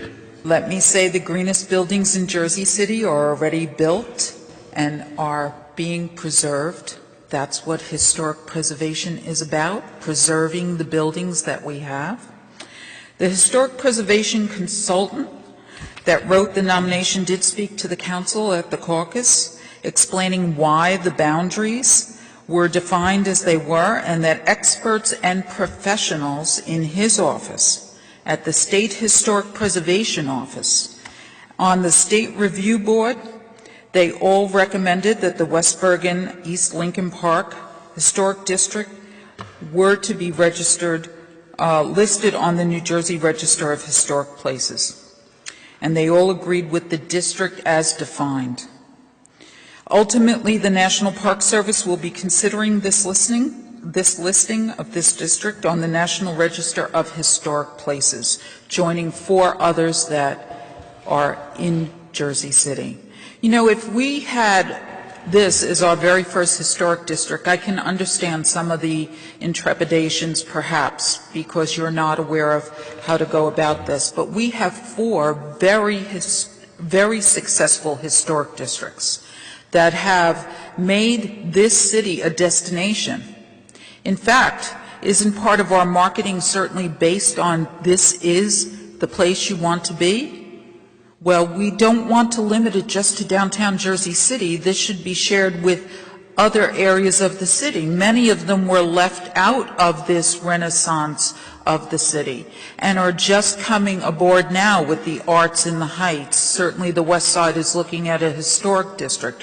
These are areas that have historically not been included in this renaissance, and now we want to be there.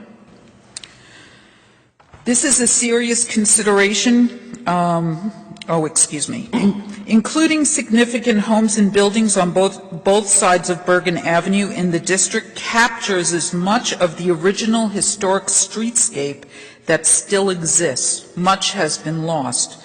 That is a serious consideration when developing a cohesive district, particularly at its major gateways and edges.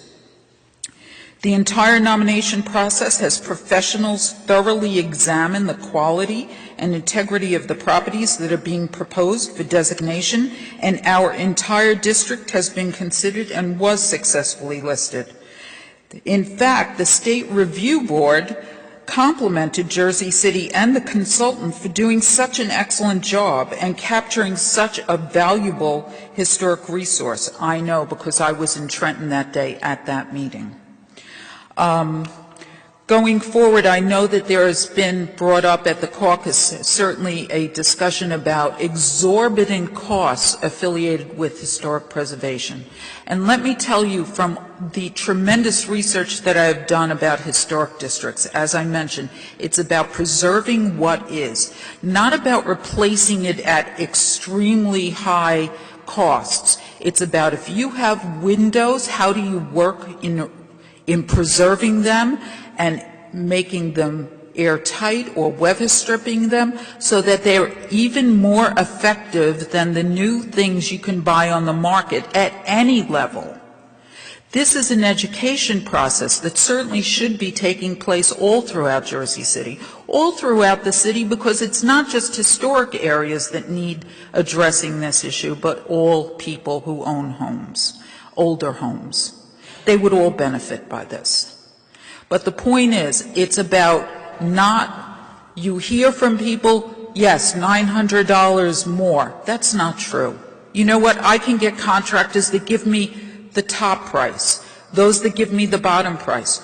Where all of us experienced contractors, where do you pick? Somewhere in the middle, because you know the low guy's lowballing you, and maybe he's even incompetent. The high guy, maybe he doesn't even want the job. So you take the guy in the middle or the contractor in the middle because you've had a dialogue with them. But one of the things historic districts do is give guidance to the homeowners about how to go about doing these unique things to their homes that maybe they've never encountered previously in owning a house. I certainly never had a house with a slate roof before. I probably won't in the future either. But the point is, I don't necessarily know how to do that, and this is where the city can step in and help. Thank you. Thank you.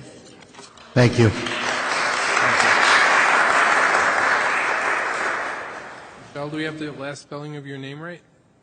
H-S-I-A? Yeah. Shah. Thank you. Good evening. Good evening. My name is Michelle Xia, and I reside at 536 Bergen Avenue in Ward F. And I'm here tonight, first of all, greeting to my Councilwoman Coleman. This first time. Pleasure meeting you. So I'm here to present my view and my position that I do, in fact, want to be included in the West Bergen East Lincoln Park Historic District. Unfortunately, as I just mentioned, this is the first time I met Councilwoman Coleman, so I have not had a pleasure of meeting her before regarding my support of the designation. But I did want to make certain that she is aware that there were supporters for this action among her constituents. Both my husband and I have written to the mayor, and I actually copy every single one of you tonight here that we express our support for the designation. So this evening is a very educational evening for me. Previously, some of the discussions, even just on the powerhouse situation, I felt that it's very interesting because for our situation here, there's actually no argument whether the district, even my block, the Bergen Avenue, that there's no argument that we actually, my property is actually a key contributor, being verified by the consultant. So I'm not here to argue whether it is a historic building or not. But I understand this is the sentiment about the pros and cons of property when it is being included in this designation. What's the benefit? What's the disadvantage? So I'm here to support it because I believe in one thing that my councilwoman said in her biography. She said that she is committed to making a change in Ward F. And no, she believes that every neighborhood should be golden. So I think every neighborhood should be golden. Actually, I witnessed that in downtown Jersey City.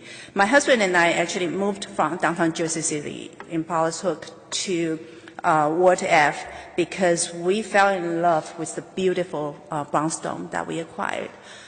I think especially the block, I don't know how many of you have stopped by my block, but my neighbors, regardless of the different views that some of us may have, but all of my neighbors have taken pride of our houses and doing beautiful jobs at maintaining it. And one thing that is about, back to Councilwoman Coleman's statement about making the change in Ward F, and I think the making change here means improving and making it better. And I'm sure, and actually I have confidence that if we actually continue to preserve the treasure that we already have in Ward F, it's part of making the change, making it better in Ward F. So I'm fully supporting the continuation of this consideration and actually including my house, 536 Bergen, and the block to be part of the designation. Thank you for your time.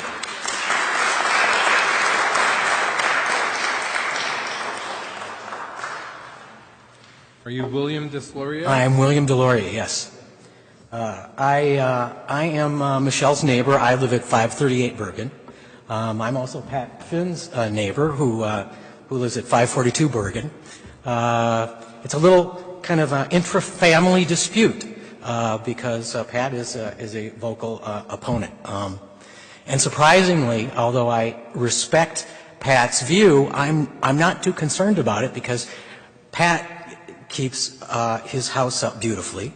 All my neighbors keep their houses up beautifully. Their sense of aesthetics are perfect. It really isn't Pat or my other neighbors that I'm very concerned about. It's that they may no longer be my neighbors, and then I'll have a new neighbor, and I don't know what the new neighbor is going to do. Which brings me down to, it is about people. I'm I've been a resident of 538 Bergen in Ward F for 15 years. I moved from Montclair to Jersey City for the architecture specifically. We have the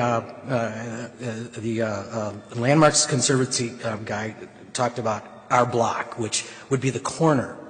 And this is an amazing building. It was built in 1876. They say it's Italianate, but it's really a style called Neo-Grec. There are motifs all over the exteriors of our buildings that are echoed in the furniture of the era, that echoed in designs of carpeting. It all pulls together. They're beautiful homes. To think that our section, the east side of Bergen Avenue, would not be included in this new historic district, it breaks my heart. And, I want to plead with you, please don't do that. If you agree with these people that you believe that this should be an historic district, please include our side of the street. When we first moved there, we had kind of an historical guy help us kind of put the thing together. And he said he's been in Jersey City for a long time and he's helped with historical restorations for a long time. And he believes that our brownstone is one of the finest in the city, finer than many of those that are in downtown historic districts. And so I'm here to obviously support this and to plead with you not to cut away this very important part of the district. Thank you. Billy Sayari. Steve Hyman. Patrick Finn.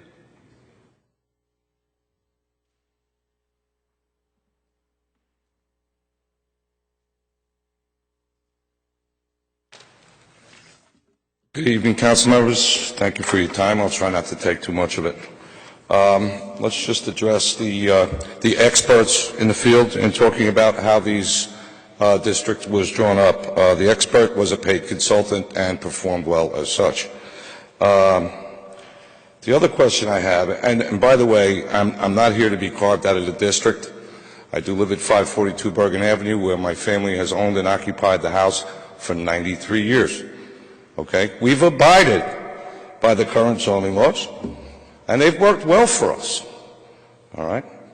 We didn't need anybody coming in and telling us what we had to do or when we had to do it, other than what was already on the books. And it works well for us. In fact, it works well for the neighborhood.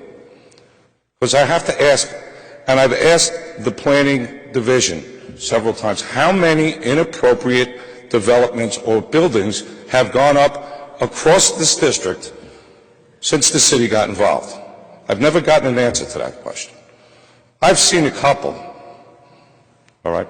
But are we going to put everyone under the rules and regulations of the Historic Preservation Commission for the sake of a couple of projects which could have probably been stopped with current zoning and building code? That's one of my questions. Okay? And the other thing is if you carved up the district or showed you could carve up a district and everybody from the other districts would be running out of the districts, how good are these things? If they can't wait to get out, how great are they? That's it for now. Thank you. Ellis Nanton. Ellis Nanton. Christopher Lane.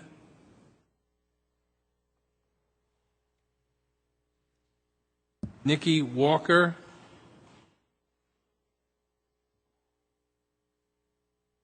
Our last speaker then will be Mr. Sicardi.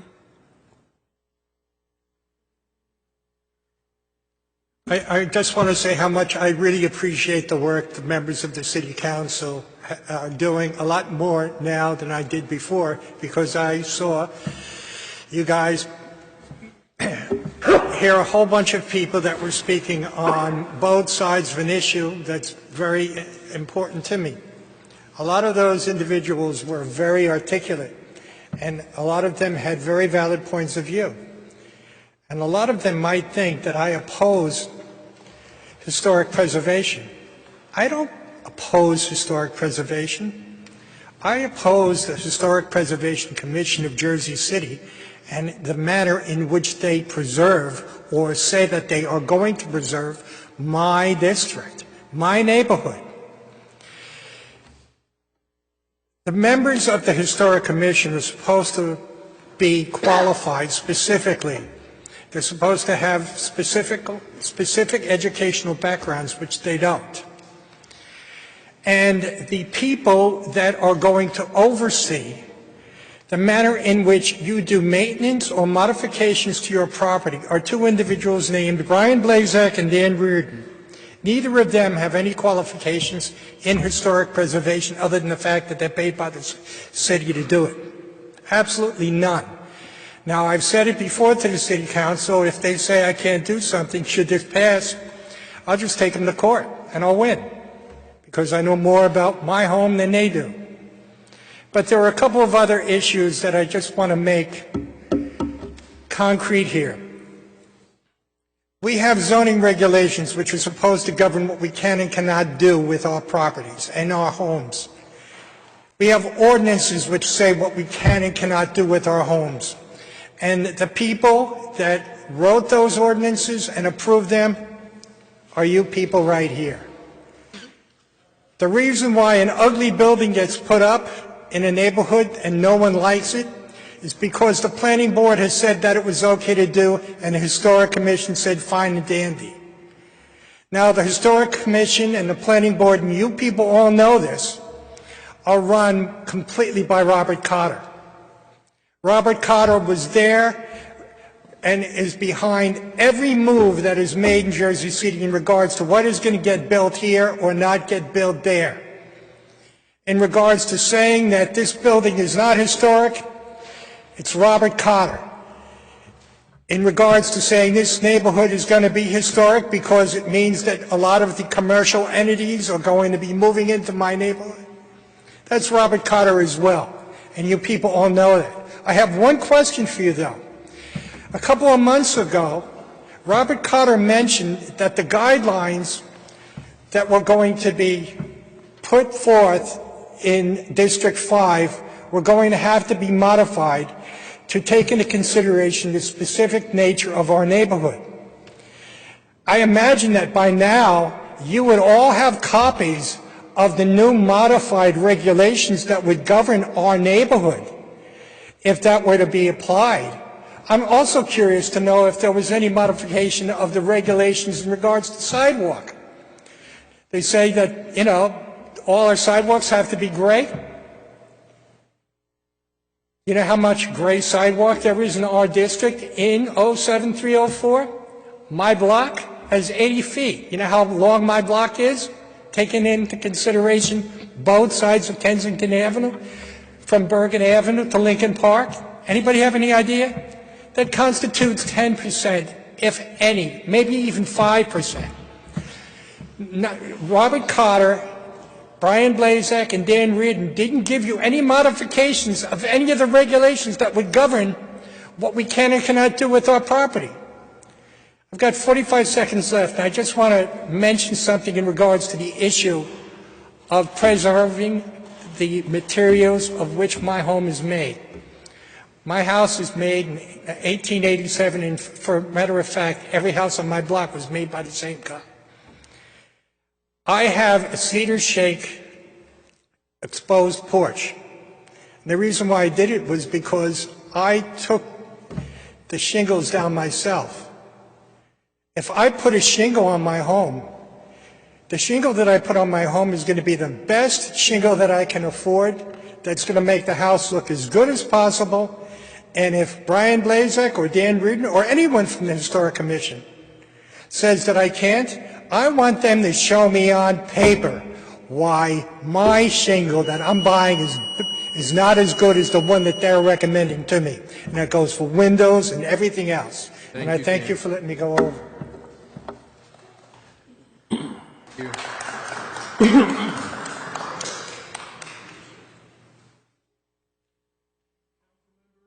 That's the speakers list. Let's allude to petitions and communications, 6A. Before that, council members, we are going to have budget hearings of the council with the departments Monday and Tuesday of next week and Monday and Tuesday of the following. You'll get the schedule tomorrow. I think we lead off on Monday with DPW and Recreation, and we do Health and Human Services on Tuesday, and Public Safety in the following week. I think we'll add Administration as well, but you'll get the schedule tomorrow. 6A, 5 o'clock, and 6 o'clock. Robert, Yes. is that open to the public as well?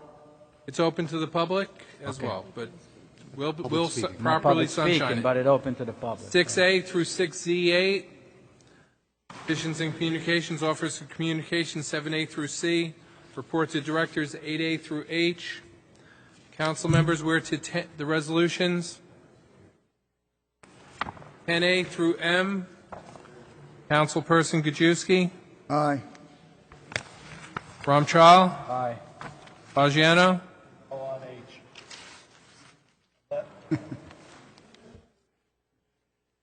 Councilperson Yun. Aye. Osborne. Aye. Coleman. Aye. Rivera. Waterman. Aye. Lavaro. Aye.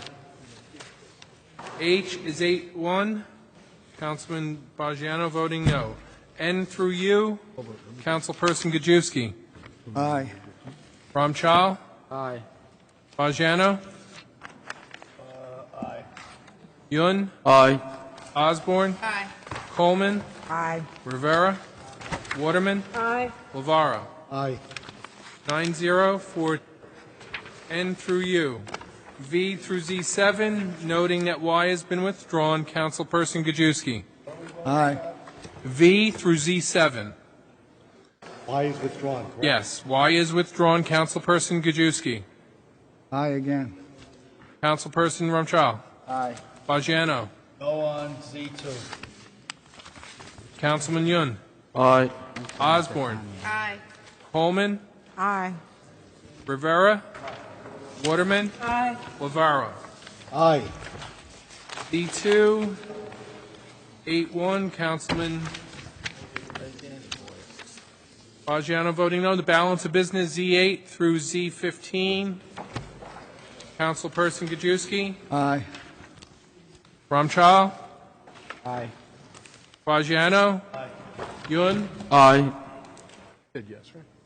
Osborne. Aye. Coleman. I would like to just say congratulations to all of the Morris Canal honorees, and I say aye. Councilperson Rivera. Waterman. Aye. Lavaro. Happy Earth Day. I vote aye. All right. Do we have a motion to adjourn at 10:05 by Councilperson Waterman, seconded by Candace. Councilman? No, I think the councilman had it. Councilman Rivera to adjourn by acclamation at 10:05. Say goodnight, everyone.